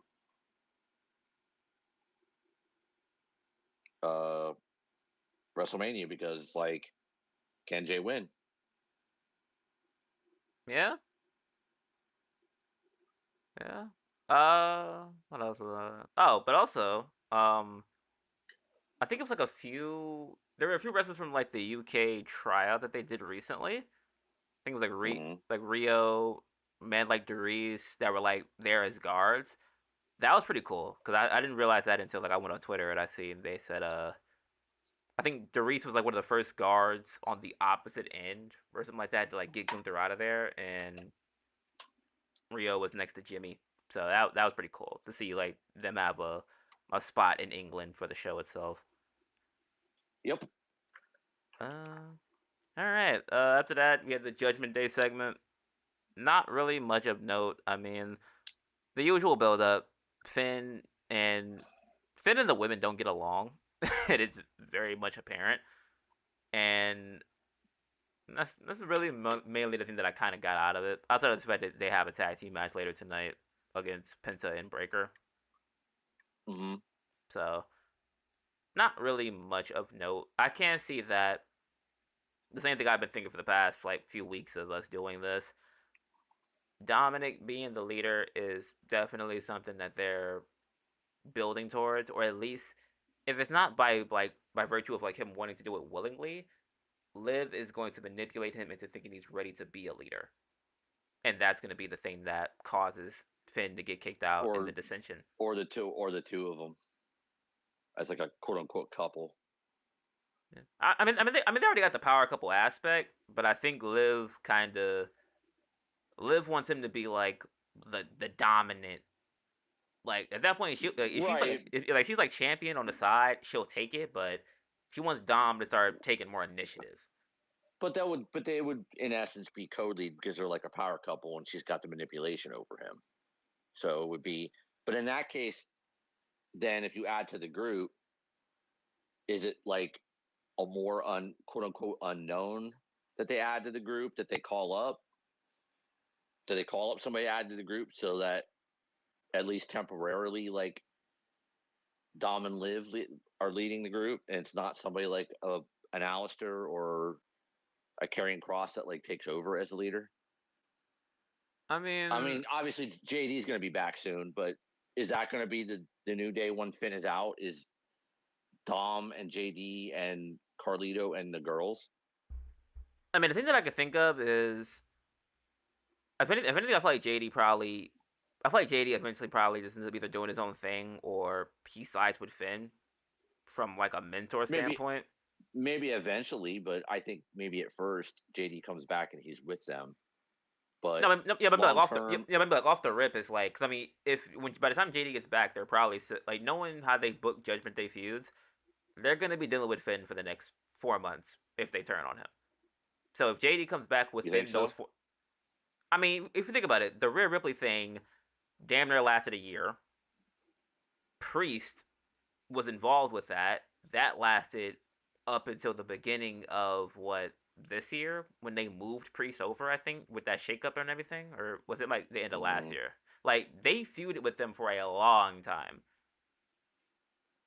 Because eventually, like for some reason, Judgment Day always kicks somebody out, and then they can't stay out of the other person's business. So it's like JD's gonna come I back just in don't. and it's gonna probably be like, oh, whose side is he on? Or it's like it's kind of the obvious where it's like Finn trained him. Finn literally has known him since he was like mid-20s or whatever. It's like, I don't have a problem with that. I obviously JD coming back at first, he should be with the group, but I mean, you're not. I mean, if he could be with the group if Finn's a part of it, if Finn's still a part of it, which I doubt it, then it will make sense to like bring him back into the fold, and then okay, now JD's there to see the dissension live. But even before he got injured, he always picked Finn's side when Finn would be like, oh, I'm locking in or I have to take initiative. JD was always on Finn's Okay, side. okay, but if you're gonna do that, then it kind of you kind of have to do what they've been saying they wanted to do for what Oh, yeah, of two course. months now. Yeah, yeah, A new yeah, that, member, a new yeah, yeah, member, yeah, a new yeah, member. So there has to be a new at that member. yeah, at that point, once Finn gets kicked out, like you said, a call up or carrying Cross, because I feel like Cross at this point probably wouldn't even mind, because like obviously they always say like, oh, Judgment Day has no leader, so if it's like a three-headed serpent or whatever, and it's like you got Dom, Carrion, and Liz, where You they all just kind could, of have where they all kind of just have a say in each other's ideas. Plus, you have Scarlet too, so I mean, there's a couple ways they can go with it. you could. I mean, in theory, you could. Yeah. You could. Plus, I feel like it'll be You could even if make it's it. like if you have Cross and Mysterio, hypothetically, like if you have Cross and Mysterio versus JD and Finn. Finn keeps a friend and an ally, and now it's basically like the new Judgment Day, but it's a more scarier one because technically you could say Carrion has an edge over Finn because they used to fight for the NXT Championship, and I don't think Finn has beaten Carrion clean that I can recall. Yeah, but then what happens with JD? Does JD come back into the group temporarily and gets kicked, or just realizes that this isn't it and Finn's my guy and he turns on them I think he just leaves. and him and feud? Cause I feel like if Does anything, JD just joins back in on the feud. I don't think JD kind of, because even then, JD pretty much like he was already brought in by Finn. So initially, once Finn's out, I feel like it's only fair that or does JD follows. Finn get kicked out for a new member, which de facto makes Finn a babyface, and then not just because of his loyalty to Finn, but because of what happened in his last match and the respect he has now, he just comes back as a babyface and gets cheered and then helps Finn. That's kind of mainly what I'm getting at.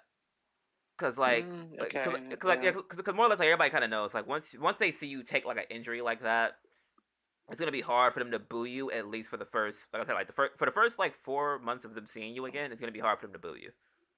Like it happened with Edge in a way. Like Edge came back from the neck injury. Everybody was happy about it, ecstatic. And then after a couple months went by, they were content with booing him again because of the Judgment Day and everything.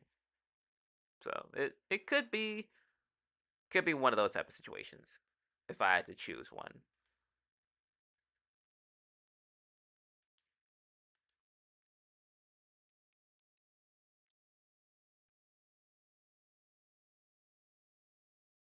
Um. Okay. What's after that? Guys, I'm trying to figure something out. 1 second.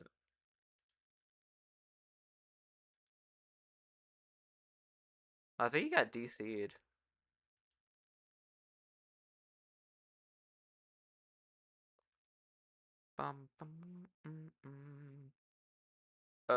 Okay. We'll just kind of hold off a little bit. See what's going on with this.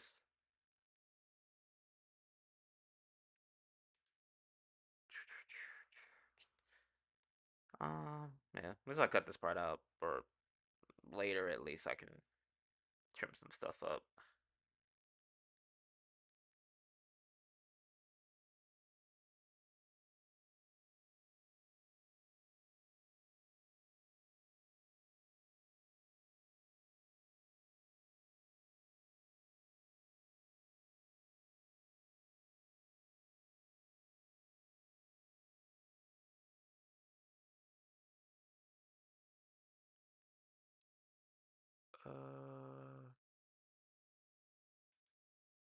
I mean, I guess I can kind of go into the next one a little bit more.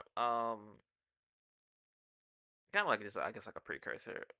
So we had the tag team match with Penta and Braun Breaker against Finn Balor and Dominic Mysterio. Judgment Day match. Me personally, I will say the match was pretty solid. Kind of went the way you would expect one of these Judgment Day matches to go. Obviously, Braun is a machine, a juggernaut of sorts, and he was going to be the one that it was hard for him to get offense on. So that in itself plays into it a lot, or played into the story that they had with Penta obviously being the new guy. Him and Braun were going to be on eggshells. It was going to be an uneven pairing of sorts. And Judgment Day being the powerhouse stable or the more familiar tag team group. So Well, everything good this now? will be Or? interesting. Yeah. I just had a. I don't know. I got disconnected for a second, but Yeah, I heard you. Yeah. yeah. But what was I gonna say? Oh, but yeah, like Judgment Day won after like a miscommunication, or a miscommunication of sorts. They got Braun Breaker to spear Penta. I kind of like that they did it with Dom kind of calling it out when they were gonna jump Penta instead, and he's like, "Oh, wait a minute, hold on." He's charging up in the corner. Boom, Penta gets speared. Coup de grace, 1, 2, 3. Yep. We talked about it a little bit earlier, as far as at least like some people on the internet were kind of thinking, "Oh, Penta's screwed over, and Triple H doesn't know what he's doing." From the way he took the pin, to me, I feel like that keeps him as clean as you possibly can. But also at the Yeah, same he's time, protected. yeah, He's protected. They could have had them win I suppose they could have had them win a different way, but if the two of them are gonna be in the Intercontinental title match, they needed to win in a look, strong enough yeah, way or to or put them in it. So it or doesn't hurt yeah, Penta that. or when into like strong way, I feel like at that point, like they had to be credible. So at that Well, that's what I point, mean. yeah, but That's it's what I like, mean. yeah, So because I wouldn't say like they really, I wouldn't say it was like a feeling between like whether or not it's like a bad or like a, I don't think it's like a weak or a strong type of thing. It was more or less just, I mean, if Braun is the wall that we all know is in this match, if anybody gets hit by him, whether it's intentional or unintentional, the match is over. So I feel like that aspect was just what they kind of wanted to play up to, which was pretty much is fair. but in general sense, it does keep Penta looking strong because he got speared and it took a coup de grace to pin him. It Yeah, wasn't like he took the spear and somebody quickly just covered him and that's it, match over. but that still kind of would have saved them, because I mean, Braun, like at least the storyline was, I feel like Braun's beating Penta 1-on-1. Um, Or if we're going off of like just like the magnitude of like strength to speed type thing, could be a similar case. it could be, but that's also how you know speed and savvy and all that kind of stuff. That's kind of how Jay beat him. So Yeah, I should try to think. so, Wait, does I Penta guess weigh less than Jay? oh, I, probably, but not by yeah, much. yeah, Probably but not by much. I know they're both 200, 200 over at least, but I think Jay's around 220, 220 something. So Penta's yeah, probably in that range. He's in that range at least. Yeah. yeah, somewhere around there. But yeah, But it makes sense. That's fine. I don't. Penta's not hurt by this. Um, and obviously it pisses him off, and he'll probably get his shot. And now Finn, because as they said, Finn's gonna ask for a title shot, and then you know, Liv tells Dominic he should go ask for a shot, so he's gonna go ask for a shot, and oh no, I there think you, there's yeah, Liv's doing it. Yeah, I know, yeah, because I think yeah, yeah, like Finn went to go do it, and Liv starts like trying to tell him, oh, he's taking credit for your win. He's taking credit for the win. He said he won, not we won, type thing, and yeah. which Yeah. which kind of goes into just more or less the same thing from earlier. Yeah, I kind of continuing like it toward though. yeah, continuing towards a breakup, but it also makes sense to put the if they're all going to be in the match to get them in it. Yeah, or at least So yeah, or at least it's like based off of like what they've been doing as far as even though Kaiser hasn't been on TV, he's not gonna just let Penta get another rematch freely. Um, I feel like Sheamus somehow is gonna work his way in there because it's Mania and it's the IC title.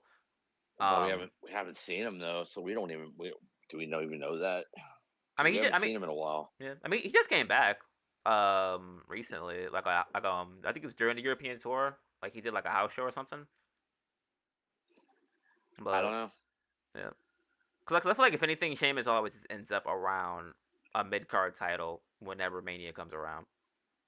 Yeah, but then you've got that whole thing where should Sheamus win it then Oh, if he's in it, he's to probably finally get winning. that to get Yeah, the Grand Slam? yeah. Because if we go down the line, like Kaiser will probably have it at the end of the year. Penta midway through the year, or maybe even next year, they'd probably give him a title. Dom, it's a build up process because he's going to be feuding with Finn, vice versa for Finn.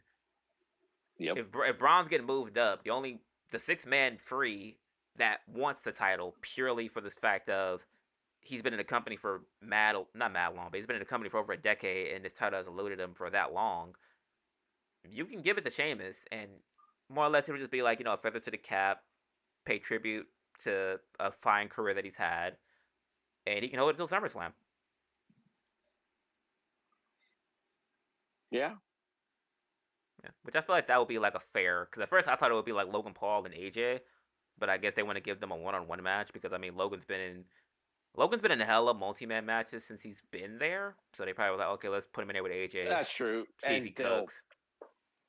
they'll cook. Logan and AJ, Ah, Logan and AJ will cook. Yeah, I'm not saying 5-star, yeah, but that's like it'll be good, but it's like, yeah, I don't. It's hard to tell.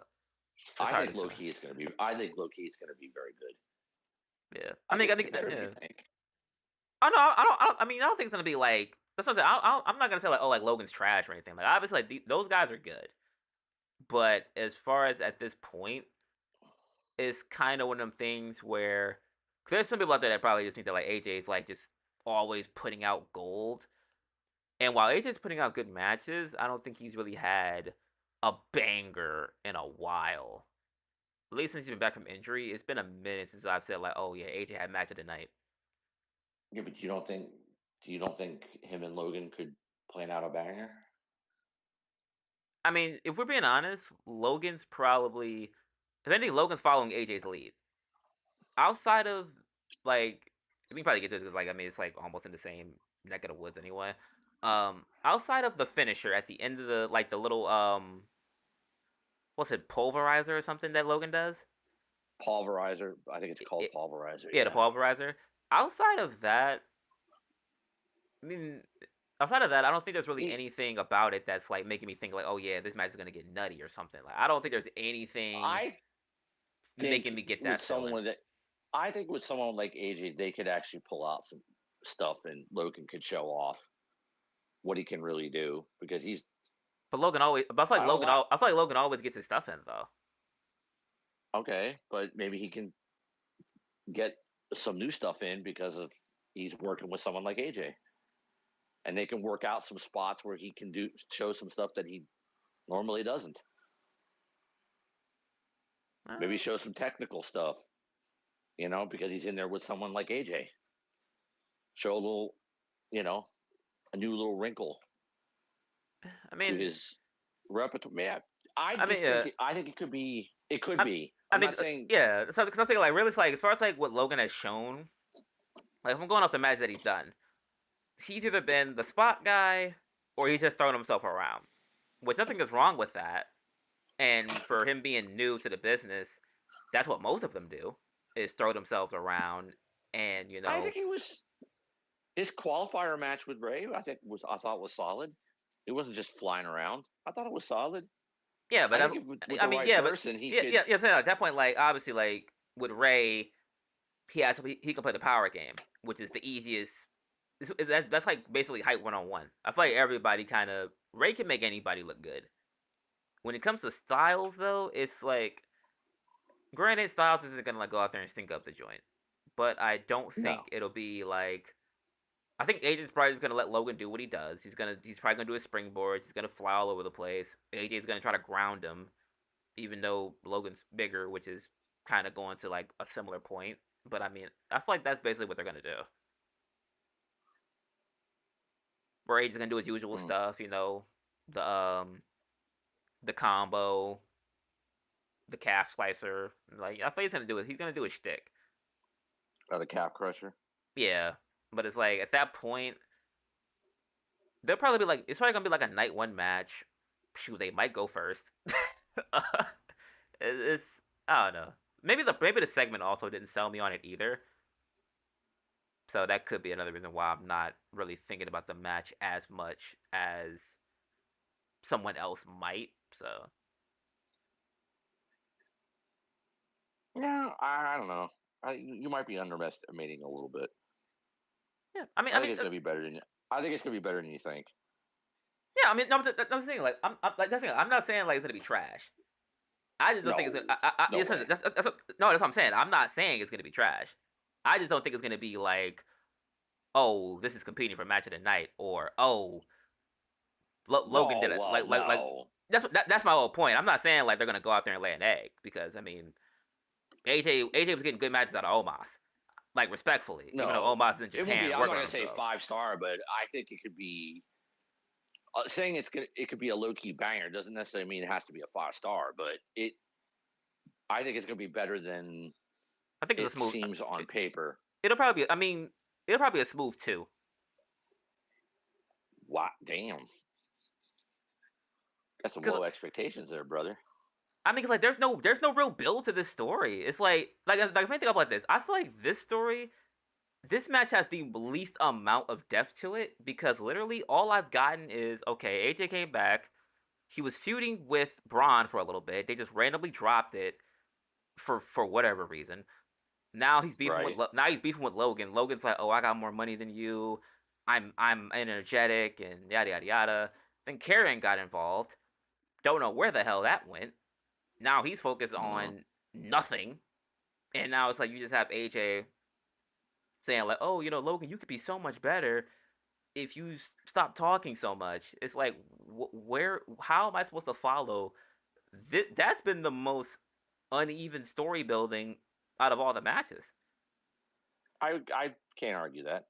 Yeah, so it's like at that point, it's hard for me to be like, "Oh, yeah, Logan and them are gonna go out there and bang it." When it's like, pause, hold on, phrasing was crazy. Um, it's hard to think that they're gonna go out there and have like an exceptional match when if I'm watching it and someone asks me, oh, like That's why is Logan and AJ in the ring, and it's like, oh well, that's fair. That's Logan's fair. Logan's rich, yeah, like That is fair. It's a match for the card. It'll be a good match. It it's could like be a low key banger. yeah, respect for AJ, it's kind of Oh, filler like kind of fit. All right. That's for filler has a bit of a negative connotation to it, but it's just like it's there. It's just it's put yeah, together so that two good wrestlers can be on the card and have a good match, and they're there. It's just it's yeah. just sort of there. Yeah, but I said I didn't even feel it in like a bad way. 'Cause, I mean, some of the filler matches be better than the main match. Like I think half the tag team Could matches be. that's been on, like half the tag matches that have been on Mania have been filler matches, but they bang because it's like, oh well, now it's like okay, I didn't have expectations, but it's like, hey, you put some people I like in there, we can watch it. Yeah. But if it's like Yeah. one-on-one matches where it's like, okay, you have 5 weeks to build it, give me something. Oh, I'm rich and he isn't. Like that's basically kind of what I got. Well, Or it's like I'm rich, he isn't. I'm more athletic. He's not as athletic as he used to be. I'm younger and got here quicker. He's old and it took him 16 years to get here. It's like that's basically all I got. well, maybe they. I mean, you got two more Raws. Yeah, Maybe they can add a little something to it to make it like, all right, yeah. Put a little it'll spice be of life. it'll be fine, but maybe they can add something to it. Yeah, to at least kind of like I said earlier. Like I feel like that like there's other matches on the card that I feel like it's probably kind of also what Matt DeSanta had earlier. There's a few matches on this card from Mania, from my mind, that have way less story than I guess like the main 4 or 5 matches that are on the card.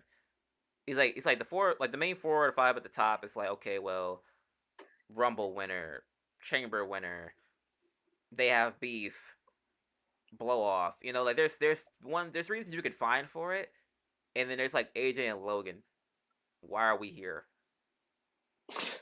Type of thing. the the the rare cynicism from PTP. There's the main matches, there's the beef, and then there's Logan AJ. Why are we here? Okay, all right. It's like, I don't know. It's like granted, like I like Logan. I like Logan. I like Logan. I like Logan the performer. Sure. Yeah. Yeah. Now Logan the businessman, different story. Well, I mean, I don't mind his. Honestly, I don't mind his podcast either. Yeah. Because he's leaning more into like this side of his career a little bit. So the Taker interview was informative. Yeah. Taker told him to chill it out. The Roman interview was fire from like last year. Yeah. That was the Randy fire. one was good. The Randy one was good. Oh, I need to see the Randy one. I didn't think I seen that one. Mm-hmm. Yeah, it was good. Yeah. Oh, I forgot we missed something a little bit after that. Oh, before that. Not really much of note. Gable and Pierce had a backstage segment. Kind of just playing more into the story of Gable's not on the card next week in his hometown of Minnesota, but I mean El Grande Americano has a match next week. I mean, not much. I don't hate it. Yeah. I don't hate it. I don't hate it. I don't hate it. Yeah. I don't hate it. It kind of adds some comedy to like a very, very serious card. So I guess that's kind of what they wanted. If it gets Gable on the card one way or another, and maybe like it's like him and Ray Phoenix or something like that, okay. If it's not that, I'm not sure exactly what the point is. For Raw? No, for WrestleMania. If this is what leading to Gable as El Grande Americano, like open challenging before or that night, whichever night it is, open challenging that he can beat any luchador, and he gets Ray Phoenix. If that's what it ends up being, I'm okay. I'm cool with that. Yeah, I feel like it depends. I'm not sure what else it could be. That'd be like, all right. If anything, what else could there if anything, at the lowest ceiling, at the lowest ceiling is either we get him and Ray in a one-on-one match, or we get the one that nobody probably like it won't be a bad match, but it's not something that people would actually want. We'll probably just get American Made against like Ray. I mean, I guess you can get Phoenix still. Like it'd be like Ray, Dragon, and Phoenix, like a one night only type thing. Yeah, but is it Gable or is it El Grande Americano? I feel like between now and then he'll probably get unmasked. Why do it then? If you're not going to at least give him one like showcase match as this dark luchador or whatever it is, what's the payoff then? I mean, the whole point of it, I feel like, is internally Gable's kind of making up because he's already said he doesn't like luchadors. So the whole gimmick itself is essentially him making fun of Lucha Libre as a whole. So if the goal is like, okay, let's give him 2 to 3 matches minimum, maybe, or he's already made a mockery of it. We made a vignette for him. He's unmasked Dragon Lee. He clearly doesn't respect the art. We can unmask him. Everybody knew it was Gable the whole time. And then basically you just get American Made against essentially 3 of the best luchadors wrestling today. which probably could bang. You could. It's the lowest form of what they could do, but You can't. You could. yeah, I don't know. You could. yeah. If you Also, had to do it that way, you could. it'll depend for Friday too. Like depending on who Phoenix's first match is, would probably. Oh, actually, not. Well, I don't even know why I'm thinking that. They're probably gonna give. If anything, they're probably gonna give him Mello or something. I don't know why I'm even trying to think about what they're gonna do. You're go ahead. You're just predicting. Did they actually say he was wrestling, or they just say he was debuting? He'll be there Friday, but 9 out of 10, he's gonna wrestle. At least I hope, because if they just gonna give him a mic and be like, "Oh, I'm Phoenix and I'm a luchador," and I don't think they'll say that. I'm sorry, that was mad crazy. If he just goes out there and is like, "Oh, like I'm Phoenix, I'm a proud," something like that. If he just does that and it's like there's no match, I don't know. Hmm. But I feel like worst case scenario, they give him a match and it's probably just gonna be Mello. It'll be good, but I feel like they're probably just it's gonna be like, oh, Mello probably said something on accident next to the Miz, and Nick Aldis is like, oh, you want a match tonight? Oh, but I got the perfect guy for you. Like, and Hayes is like, oh, who is it? You'll find out when you get out there. It's right now. Yeah, maybe. Yeah, I thought they always do that with Mello, whether it's like a returning guy or like a new guy. Throw him in there with Mello. I don't like it, but Hey, Mello don't miss Mello. though. I know Mello don't miss, but Mello isn't like a jobber or an enhancement guy either. So like, come on. You Oh have to yeah, go out yeah. there and lose to the new guy, even though the new guy is very good, and it doesn't really hurt him. But the culmination of what's been happening of late is hurting him. Yeah. Not in a vacuum of that one match doesn't hurt him because it's Ray friggin' Phoenix, but It's like a the snowball culmination effect of type thing. yeah, it's a domino effect of what's been happening lately. It's like Mello don't miss, Mello been missing, but it's not his fault. But Mello been missing, Mello been bricking. You know Yeah, what I'm saying? Mello been chucking lately. Mello is like 2 for 20 from the arc lately. You know what I'm saying? It's not fair. Yeah, But yeah. I feel like it but all depends on SmackDown that. but SmackDown's a bit of a mess, and they're just kind of I think they're just kind of gliding to WrestleMania, and then they'll figure more things out after. Yeah, or at least yeah, because I feel like once, depending on what they do, obviously a lot of things are gonna get revamped, and I feel like a lot of guys are probably gonna get. Mello needs to be moved. I want that. I've kind of made up my mind on that one. I want Mello moved. I think If on you're gonna Raw, get Aleister Black, I if think you're gonna on get Ray I think on Phoenix, Raw he gets lost more though. does he? I mean, like if I'm looking at the IC title picture, right? If Braun loses the IC title and moves up towards the main card, and Bronson Reed's going to be back, and he's probably going to be up towards the main card, the Intercontinental title division needs more people. Well, if Penta's going to be in that, if he's not the champion, Sheamus is going to be in that if he's not the champion. Why wouldn't Mello work there? Especially if somebody gets shifted, because obviously you're talking about the draft. People could be moved. You move Mello to Raw, you put Mello in the Intercontinental title division. I don't have a problem with that, especially when with SmackDown in 2 months going back to 2 hours. Why not? But at that point, I mean, I think I feel like I feel like at least in the IC title thing, I don't know. I feel like in a way, Melo still kind of is like fifth wrong. I mean, but I think he's. I still think in the end he's probably better off because Raw's a more put together show. And I think if he's in an Ah, Intercontinental title mix, I think he's going to show better, and he might actually win it at some point. I think it seems less likely he's getting anything on SmackDown than if he was in that I'm, division on Raw. but also the thing is like, 'cause I feel like with Raw, it's like, especially after like the whole thing with Bait, Raw is actually pretty stacked. A lot of those guys are just hurt. So it's one of them things where it's like at one point Ilya Dragunov was supposed to win the IC title. He's not back yet. Bronson probably is gonna have to work his way back up. He probably fits in there too before they throw him back to like a Braun Breaker or whatever. You got Dragon Lee, who I feel like inevitably they need to just push him towards the IC title. You got Penta, Kaiser.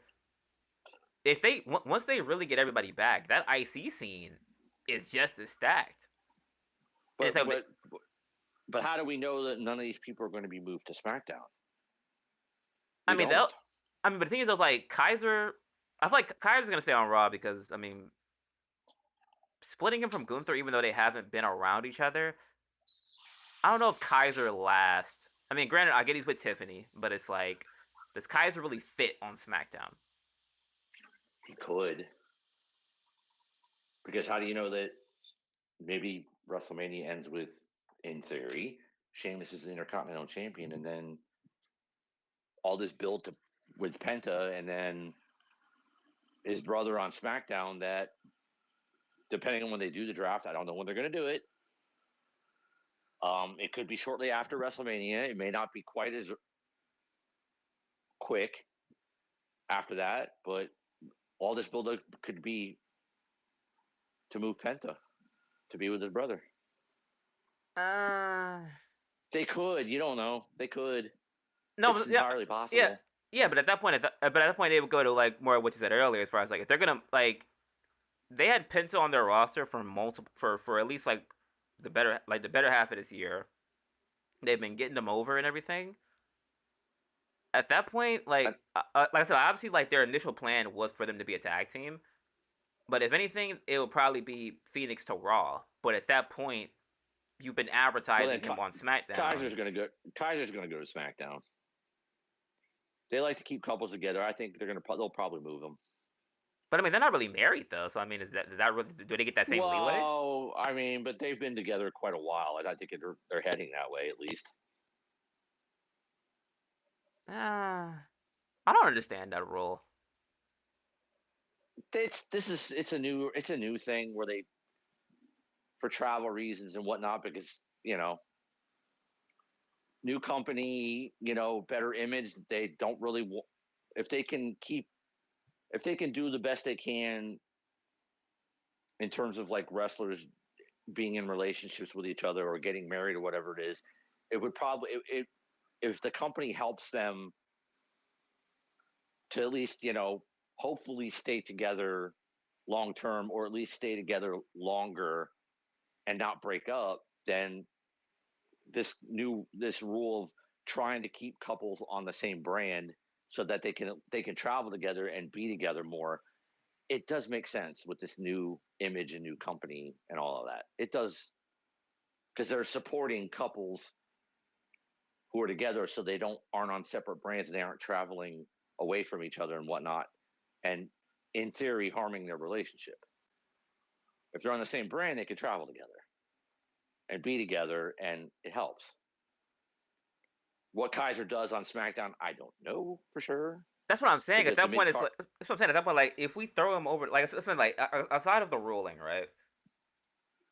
If he's on SmackDown, he's not like at that point. I don't think like depending on who the U.S. champion is, he's not beating Jacob. Like he's not beating. He's probably not having a good match with Braun. He's probably not having a good match with Knight. At least if I had to decide. And if Fatu's getting the belt, that's a lot of ass whippings that they got to book for the next couple of months. do they put him in a team? Maybe. I mean, the one guy that he had chemistry with is gone. But they could. I mean, who messes with European elegance? I mean, I don't off the top of my head, I don't know, but they're a call up or I don't know. I mean, what if they put him with pretty? What if they give Pretty Deadly a gimmick change and they put them with him? Mm, it's an idea, It's but not it's like, terrible. I mean, because chances are when they have the draft, all the teams that SmackDown has, they're not all going to be there. Somebody's moving.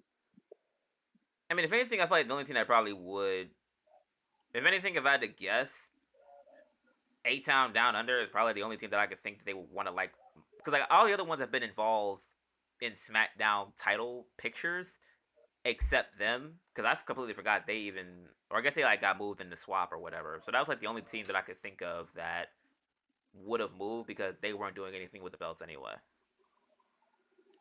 But it's kind of like hard to look at like, at least right now, it's hard to look at them restructuring the roster and then being like, okay, moving him over there with everything you got going on would make sense. I'm sure when they do it, there's going to be things that don't make sense. I But don't, they I can don't, I make it. I But don't they like could. that. I mean, not like that. I mean, as far as like the women are like the only ones they can actually like do anything with because all the women's stories are culminating at Mania. Like the male side, it's like okay, maybe Trick Williams, but a lot of people don't think he's ready. Oba, if they want to jump the gun, but Oba is being built the same way as Jacob, like a Gunther, like a Roman. How do you make that work? It's like a lot of guys gotta like not retire, but a lot of things gotta change before they throw guys in. At least from the male side, the male side is like a cluster. Especially in the mid card, yeah. Yeah, because like I feel like But the only scene that is gonna be open is the IC title. Because once Braun's gone, I mean, you can do whatever you want. On the US side, once you give it to Jacob, who's beating him, or who are you building to beat him?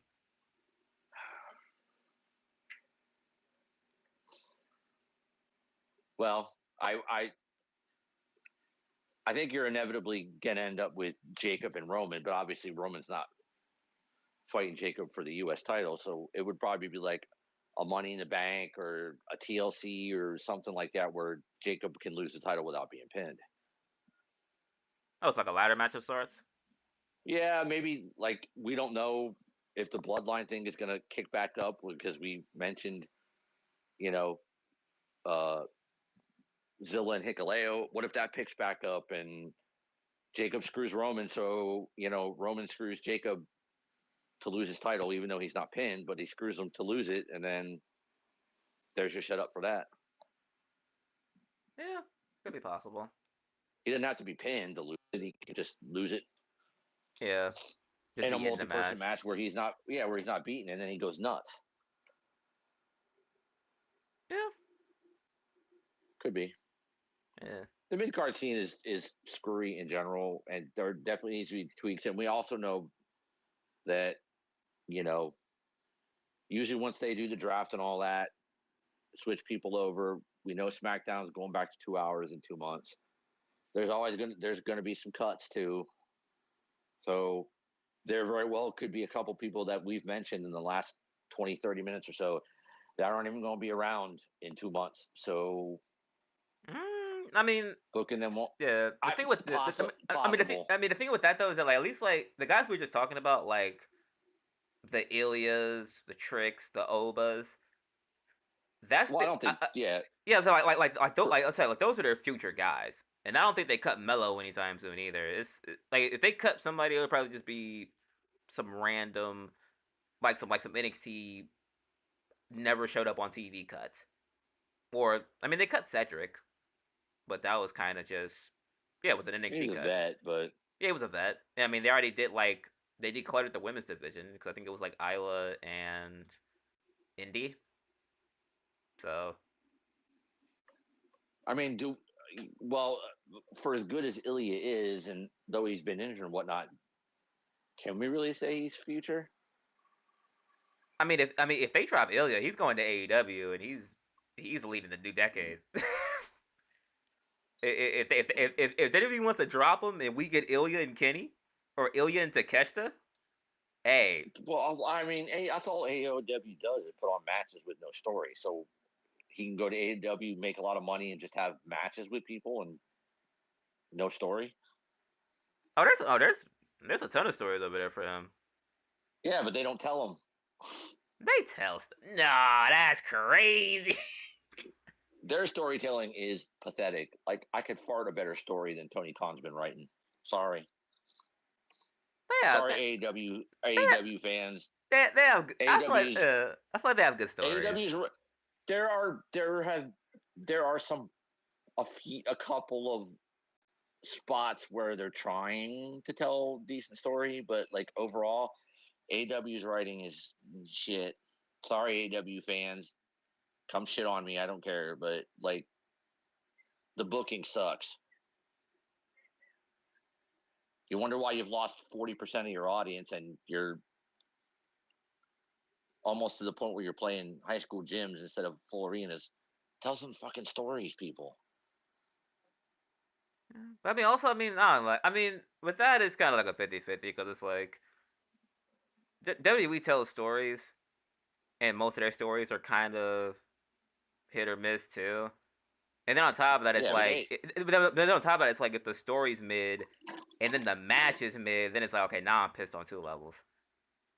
like I mean, I think like I put it, in a respectful way. At least AEW, I know that okay, maybe the story ain't fully there, but this match finna bang. It's well, kind that's of. what they got. That's definitely what they got going for them in front of 3,000 people if they're lucky. Is the match is hit, but there's not much behind them. Other than you just know the match is going to be good. I mean, I don't know. I mean, I feel like at least from what I've been seeing at least a couple times, they have stories. It's just stories that like are from different companies that most people have not. Like it's like PWG stories, New Japan stories. What's the other company? Defy, right? Like basically a bunch of other companies that most people probably have not watched at nauseum. And it's like, oh, like if they see Swerve and Darby, and it's like, oh, they have a blood feud from Defy, and then it's like, oh, well, I've never seen Defy, so there's no, it ain't lining up. It's like, Context. yeah, There's like at no that point, context. yeah, it's hard, but at the same time, I mean, WWE has tried to kind of steal that same thing, at least with. It's just a different animal.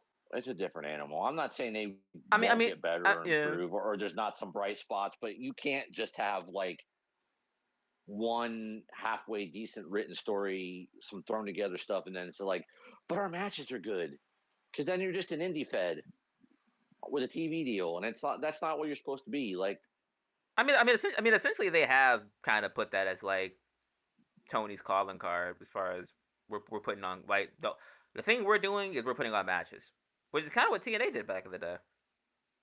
Well, even now to an extent, like they try to do stories, but I mean, respectfully, TNA stories ain't knocking nobody's socks and off either. and TNA has been around how long? And what's the largest crowd they've ever had? 5,000 people ever. Oh, they've had way more than And five even k. now, their biggest TNA, crowd ever. yeah, Yeah. TNA in their prime has probably at least had at least shoot at most 10 to 20. Oh, please find me this information, and I will When backtrack. when Kurt Angle was there, they were making bread. Like at one point they had Angle, Sting, Styles, Joe. Yeah, they had a hella. Let me see. I know they were doing some touring and they did some pay-per-views in certain locations, but there is no way they ever had 20K. Absolutely not. No, No way no, they ever had no, 20. yeah, no. I wasn't locking it at 20. I was saying like 10 to 20. I was like three off. Their biggest crowd Because was their biggest even crowd was 7,200, and that was considering how in long they've been 2013. around, that's not great. And even with the partnership with WWE, are they still running that over that Universal, or are they That's running what. somewhere else? Because No, what no, are I'm what saying. are their crowds now? Like 1,000 No, I'm saying. for No, their I'm saying. TV No, I'm saying. tapings? No, I'm saying. The thing with them is that like the reason that TNA crowds aren't that big are it's basically due to their own like planning because like I said they run that small venue in Orlando. They tape everything, so there's nothing live. They only had one live show within the last 5 years, which was I think like 2 weeks ago. So at that point, it's like TNA's fault as to why they probably don't amass. Like if they traveled and stuff, then they'd probably have way more. And they probably don't have the money to tour, but Oh yeah, much of course, if at yeah. all. But Oh, of course, yeah. But it's like at that point, like it's one of those things where they definitely kind of shot themselves in the foot, or at least like on the surface, it seems like it. But I mean, I don't know. yeah, that was a hell of a tangent. Yeah, we kind of sidetracked. But I mean, hey, I mean, this is foreshadowing the future, or at least I don't know. Could be. I don't know. Uh oh, just Main very event. Yeah, very vague. Oh, very vaguely for that. Lyra and Bailey are fighting for the IC title next week. Just kind of gloss, just throwing that in there. Might be good, but I don't Yeah. know.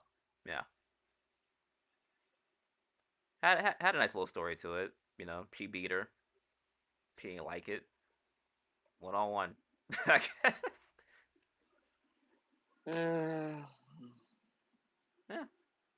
But yeah, maybe. like I usually say, it's time for the meat of the show.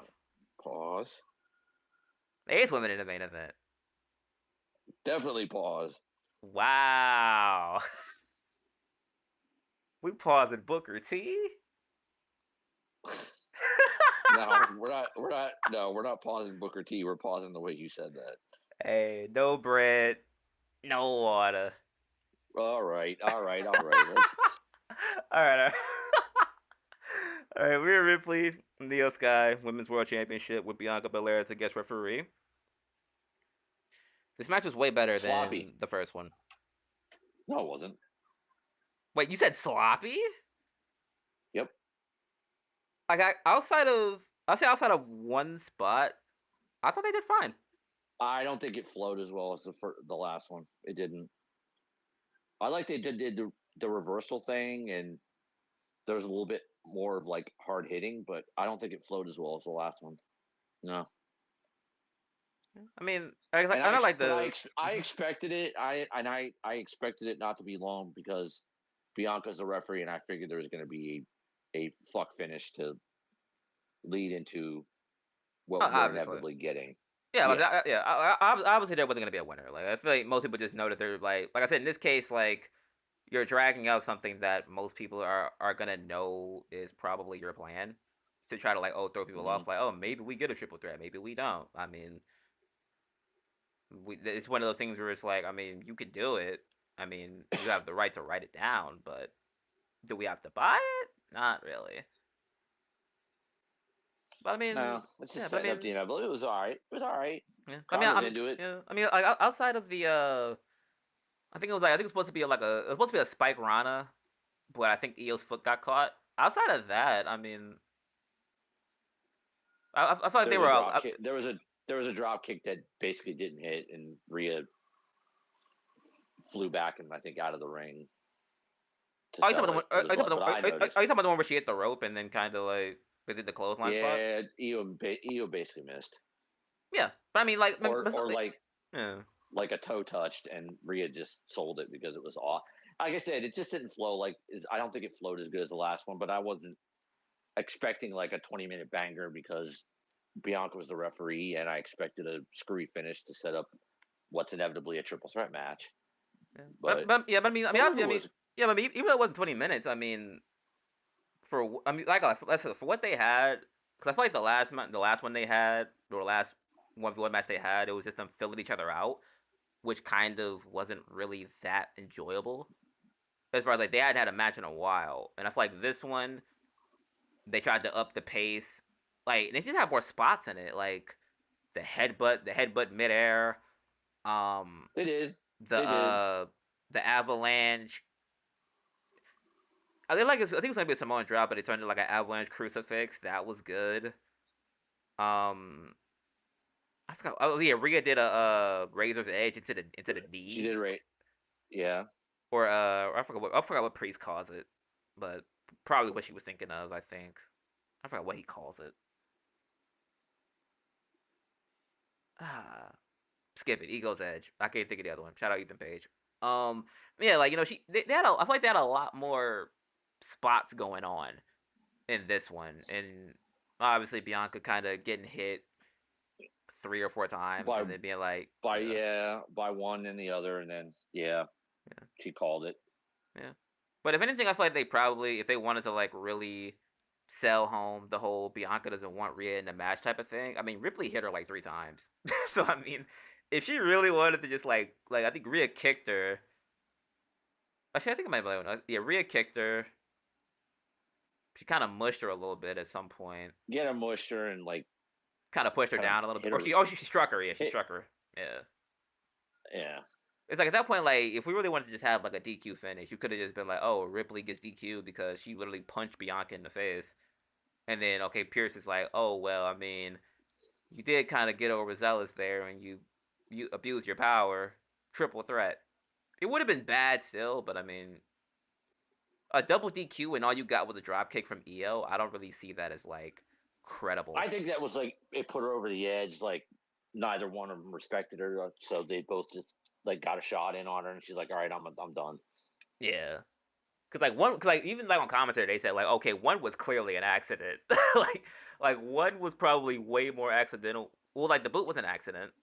We can probably say that. Rhea punched her in the face was not an accident, and then the dropkick was an accident. So I mean, I don't know. Yeah, it could have just been like a played Yeah, off like a yeah, culmination of like yeah, just too build up. many, too many, too many things, and she just called it. Yeah. Um. And then Rhea tore them both up. Yeah, but yeah, So but they pretty much Ripley Sandoval again.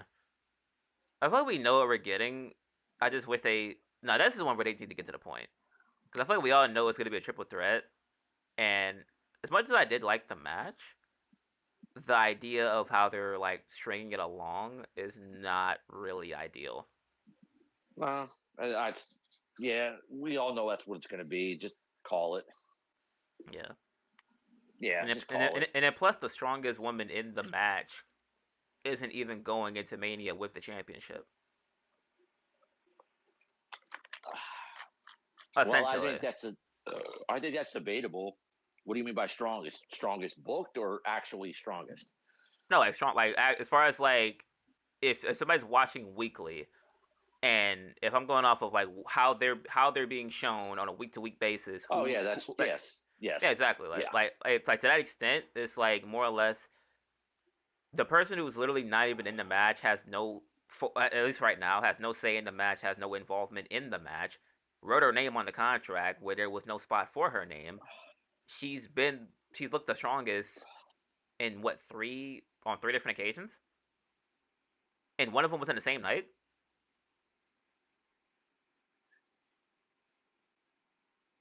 No, well, Yeah, because it was like I think like the contract signing, she stacked them up. Then they went backstage, and she was the last one standing there too. oh.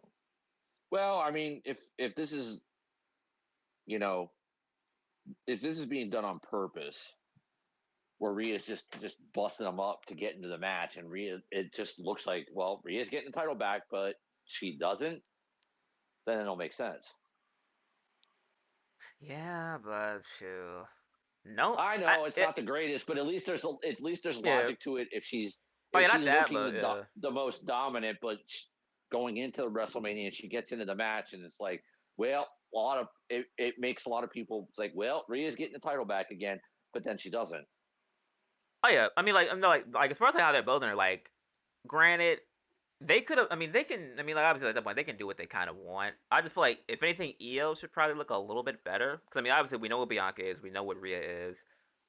We haven't really seen a dominant EO singles run where she's like just looked like NXT like NXT EO, even though she was by herself. Granted, she was like an outcast when she had the title in NXT. Or at least like the second time I think she won it. We haven't really seen that yet, so I feel like maybe from that perspective, I'm like, okay, the damage control run, she was getting help when she didn't want it, and then eventually it blew off and Bayley ended up beating her. This case, she won with assistance, and now it's just kind of like, okay, well, she's in here with two juggernauts. But you know she's good, but she's in here with two juggernauts.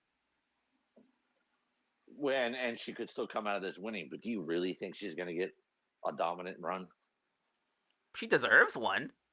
I'm Uh, not. I'm not arguing that, but realistically, I mean, as far as like, I mean, to be honest about this, if I had to think about Rhea, Rhea has been not bad. I'm not gonna say overbooked because I even seen something where they said like somebody asked like, "Oh, was she overrated or anything like that?" I don't think it's like a situation of I'm tired of Rhea. It's more or less like I feel like she needs a change of scenery very, very bad. Like she's been on Raw forever. and it's kind of like I guess the people she's feuding with might be what's kind of boring me. So if that's Fair. the so if like if that's the case, like it's her and Tiffany, I'd take that. Her and Chelsea, even though it might be mad goofy, I'd take that. Her and Piper, I'd take that too. Uh, Shoot, I think Candice LeRae on SmackDown, right? Yeah. Yeah, like her and Candice. If they ever put some respect on Candice's name, I'll take that too. It's like I feel like there's just so many more things SmackDown wise, or just like I don't think she's had like a full on like experience on SmackDown outside of when she held the title for like a glimmer of a second when she beat Charlotte, and then it was like, okay, well, bet we're gonna just swap the titles and put them on Raw because that's where you primarily are. Mm. Yeah. But mm, Plus, but I could. Mm-hmm. having her there more mid card though, is that really the best way to go? Oh, it doesn't have to be mid card. I mean, when she won the first, when she had the title the first time, she fought like Zelina. Zelina wasn't mad. Zelina wasn't like that over, but I mean, Zelina got a match. If she wins over on SmackDown, it's just like she just has a. It's a broader spectrum of competitors mid or above that she can just have a new interaction with. Like I don't mean like go put her over there and make her fight for the U.S. title with Michin, but like I mean if she wins the title, she brought fire. Like the whole story was like, oh, she lit a fire under Zelina, and for the next couple of months, people was like, oh yeah, Zelina can compete for something, and however long that lasts for them is up to booking and whatnot. But Mm-hmm. Yeah. I feel like it would open the door to different things, or unless like Roxanne and like a new regime of people come to Raw, I don't really see. I don't really have much interest in like the Rhea regaining the championship for another dominant 6 month reign type of thing. I don't think she's going to. Yeah, I don't think she's going to. I think Bianca. I think Bianca's going unless Bianca is going heel with Naomi in this Jade thing. It's just possible, but if that's not the route they're going, I think Bianca is going to win it. Now but that yeah. Bianca and Rhea for a little bit, and then you get a Roxanne call up. Maybe you switch. You do a little draft switcheroo. But if, Becky's coming back at some point. I don't know when, but Becky's coming back at some point. Then it looks better. but I mean at that point, like outside of Roxanne, what would be new for her or for most of them? Well, Because like I just because said like there could I mean like I you get I could guess do a yeah I get it. It's like at that point like we've you could seen do Becky with half of you them. could do you could do a switcheroo. You could move Becky to SmackDown. You could move somebody over, or you could move a couple people over, and you could do a Roxanne call up and take your pick of the three heavy hitters in NXT now, besides Roxanne. Have one of them come up, put two on Raw and two on SmackDown. Move Becky to SmackDown. There you go. Jordan. Mm-hmm. You could put like Jordan and Julia, and maybe Julia starts out with the IC title. Build that up. Build her up. Jordan could be in the main event scene. You could switcheroo and then put Stephanie on SmackDown. Maybe move Becky to SmackDown. Things are a little different because then you got Roxanne and Julia on Raw with Bianca and Io and Rhea, Wait, unless so Raw gets somebody gets three? rooms. Huh? Wait, so Raw gets three? No, Raw gets. Well, I mean, you could, but if you're moving, I'm saying like you could move Becky and maybe somebody else to SmackDown, and then SmackDown gets like Stephanie, So Becky and would be like right the to exchange freshen then. it up because it would be moving whoever. Like you could move Io, maybe even move Io and Becky to SmackDown. It feels fresh again, especially if Tiffany's the champ, because then you got all new feuds. Yeah. Plus you could bring Stephanie up, and like I said, Stephanie and Julia could beef up the main event or the mid card. All new feuds. Becky and Charlotte would be fresh, feel fresh again. Becky and Tiffany could be good. Io and anybody could be good. Plus, you have Stephanie, and then I think I just thought of Jordan, something. Jordan, Julia, and Roxanne. I mean, total that the Raw main event women's side gets total makeover, and they're all good. And you got a bunch of feuds that you could see, title or not, that would be good. Yeah. I kind of just thought of something. If anything, I guess like you remember like in 2016, I think when they said like, oh, SmackDown had like it's like SmackDown's roster didn't seem as like spectacular, but as far as like the quality of like the match that they had, like it was like random week to week basis. They were just putting on classics. Like it would be like I think it was like Ziggler, what was it, like Ziggler, Styles, and Corbin. On one of them like weekly shows, and it was like a banger. I feel like if anything, plus I feel like Netflix is gonna try to do this anyway, so I'm kind of just But then again, if you move, but then again, a Becky move to SmackDown isn't likely unless they're moving Seth, which could be which they possible could. if he, I They mean could. if he's going after Roman post Mania, then that would make the most sense. Unless Netflix wants Roman, which I think they do, which also makes this I hard don't know because though. like I don't know though because yeah, everybody wants a piece of Roman. He's got a ton of feuds he can do. That's more SmackDown than anything. yeah, that's what I'm saying. Like as far as like from a fan perspective, it's like okay, well SmackDown he's not done yet. The Bloodline's over there, but from a money perspective, Netflix wants all the big names they can get. Well, yeah, they Which wanted. I mean, initially they wanted Cody and Roman, but now they you've have gotten neither. well, yeah, but you've had sporadic Cody and Roman, so at least they're placating Netflix a little bit by having them appear. Yeah, but also always around like that Mania mode. I mean, the wives And like feel and like. right Mm-hmm. and right now with the way the stories are going and who wants a piece of Cody and possibly Cena and with Punk and Seth and everybody seems to want a piece of Roman. Like realistically, storyline wise, you can't move either one of them Yeah, at this point. You can't because unless you're just going to complete practically flip flop the main event scene on both shows, what's the point? I mean, you could flip flop a lot of them, but then SmackDown's dead in the water. Although not I wouldn't say. completely, but it's Yeah, but like, I wouldn't say dead in the water because then it would give them an opportunity to actually put their pin to use and actually use the talent that but they what do you do with the? But then what do you do with like the bloodline and stuff? That's not shoot. over. You Shoot, know give that's them. not Yeah, over. shoot, give them the Raw. And If then I'm saying realistically, if Netflix wants TV, give them Roman and the Bloodline. People will watch Netflix because at that point, Jay, Jimmy, put them like that. That could work as long okay, as then what goes what? All right, what goes to What goes to SmackDown then? mm, I feel like SmackDown's getting. I Because mean, if Punk's still Raw and Seth is still Raw, so you can have all those feuds. Even though Drew wants a piece of everybody, Drew stuck is on SmackDown. yeah, Cody's on yeah. SmackDown. I was gonna say if But then anything, those who do guys you get move? moved. I was gonna say at that point, if they get the Bloodline in them, I feel like Seth at most gets moved. I think Punk technically is a free agent, so technically Punk could be anywhere.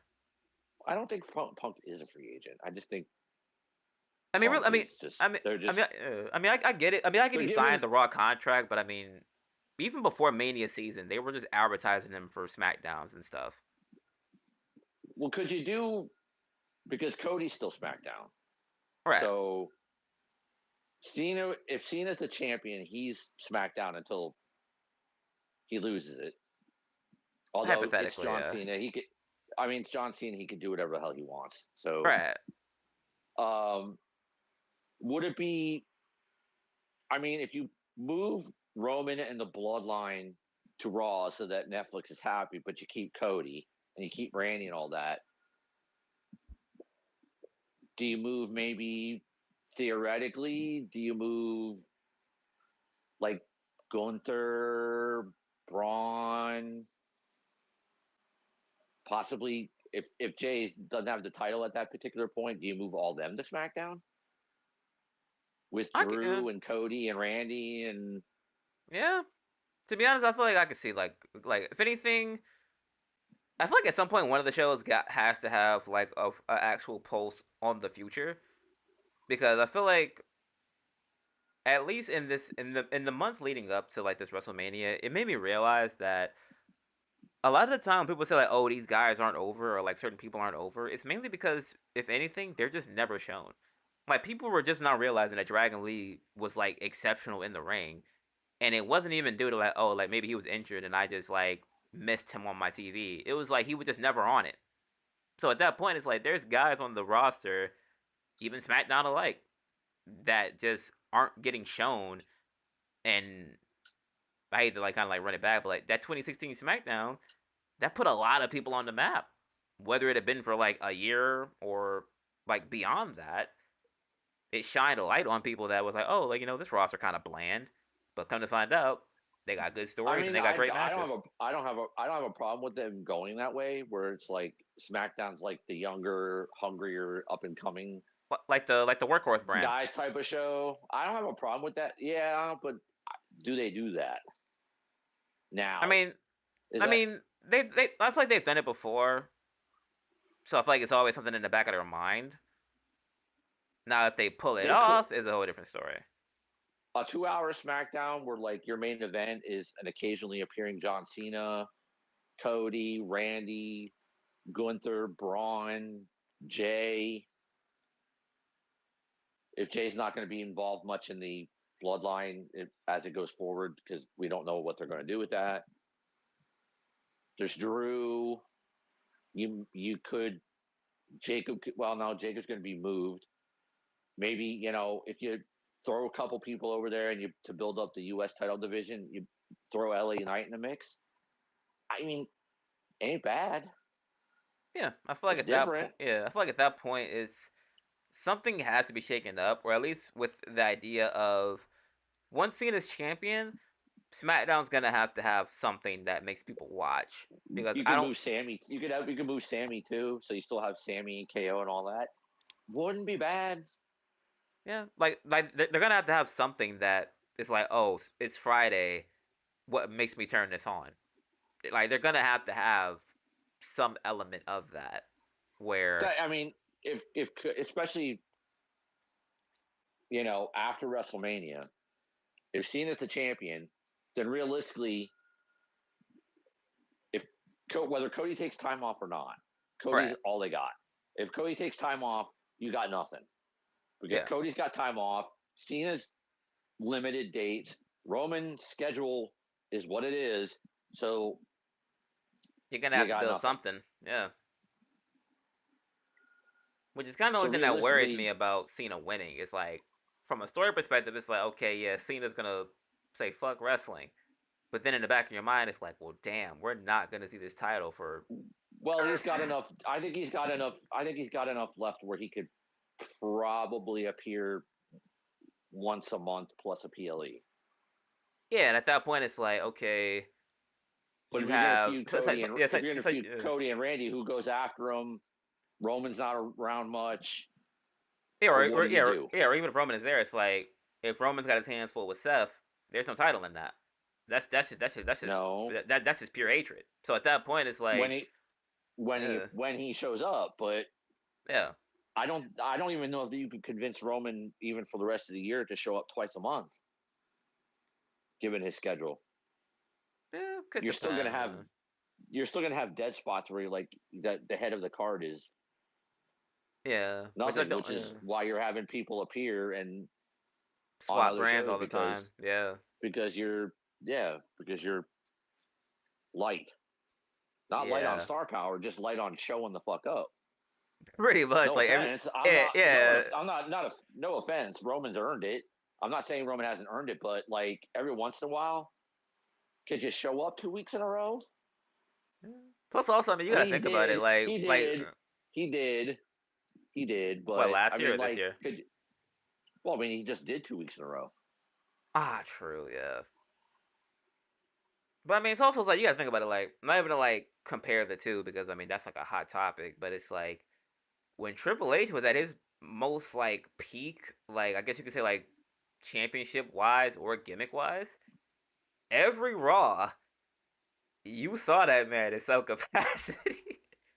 Yeah, It's like what no matter whether you got a title or not, it was like you knew you were getting that 10 to 20 minute Triple H promo to start the night, and you hated it. But at the same time, looking back on it, at least you could say he was there.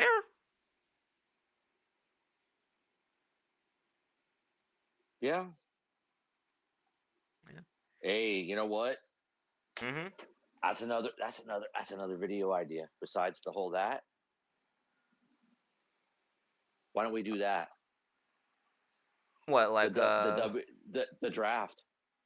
Let's let's do our mm, let's do like a book the draft. that's not a bad idea. It is not. I mean, if we're just kind of riffing on it, why not? Why not?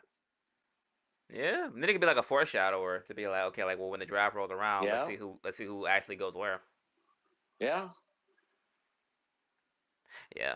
Also, I'm not gonna lie, like just kind of like I think we're kind of like we're knocking on that we're knocking on that door. That's Yeah, we are. yeah. But this has been a very enjoyable one, and I hope the viewers as well enjoy. I mean, I don't know. I feel like they like the. I don't know. I think they like the longer ones. I don't know. We'll have to see. But I mean, I ain't gonna lie. This for the love of the game. For the love of the game. But yeah, we definitely got to start mixing in, or we're gonna start mixing in more just videos on days that at least currently right now don't have like reviews or anything like that. So I mean, that's basically just what Tuesday through Thursday, essentially. And the weekend Oh yeah, when like there's no Saturday. PLE. Yeah, like Yeah. so like we're gonna try to mix in more stuff on those down times. I mean, obviously we have like the short form, but if there's other Mhm. things that pop up, whether it be other companies or WWE, Random brain. things, news, Yeah, we breaking could. news. Yeah, we Yeah. can brainstorm some stuff, We'll figure some stuff out. we'll get it. We'll get into that. I think we'll do the. I think we should do that. We'll do a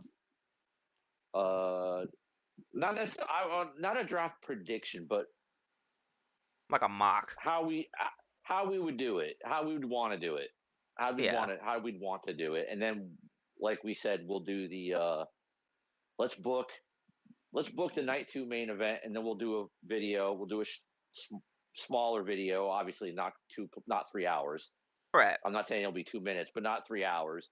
Let's book the night two main event and some after. Let's get a video of that out. That'll be fun. Yeah.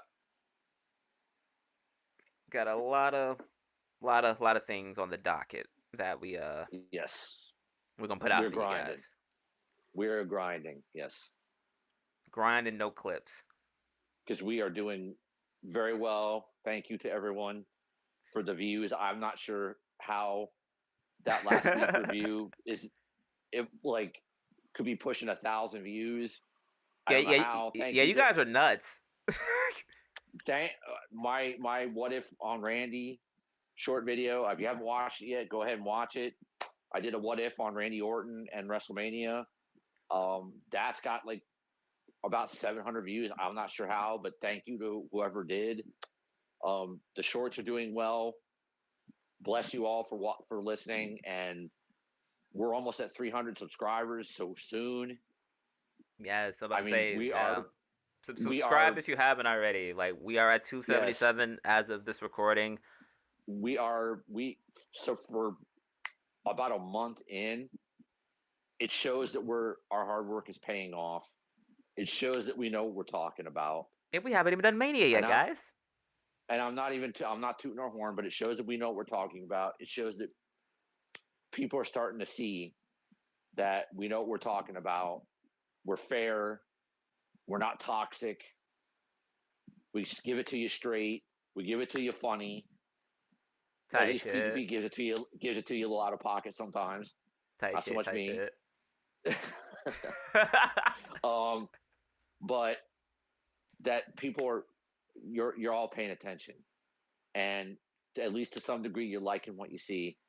Uh, we can't thank you enough. We are humbled and we are truly blessed by the support we've gotten so far, and it just makes us want to work harder for you and for anybody else who may listen in the future to give you the best content possible, the best channel possible, the, the best wrestling commentary possible for everyone, not just one side or the other, or just for the smartest fans, but for every fan. And we're going to do that for you, and we're going to keep building, we're going to keep growing, and it's because of you that we have the energy and the The how do you say it, drive. the drive and the hope that we're to succeed that we have now. It's because of you all. Thank you, thank you, thank you. That's all I can say. Yeah. Yeah. My heart is full. My heart is full.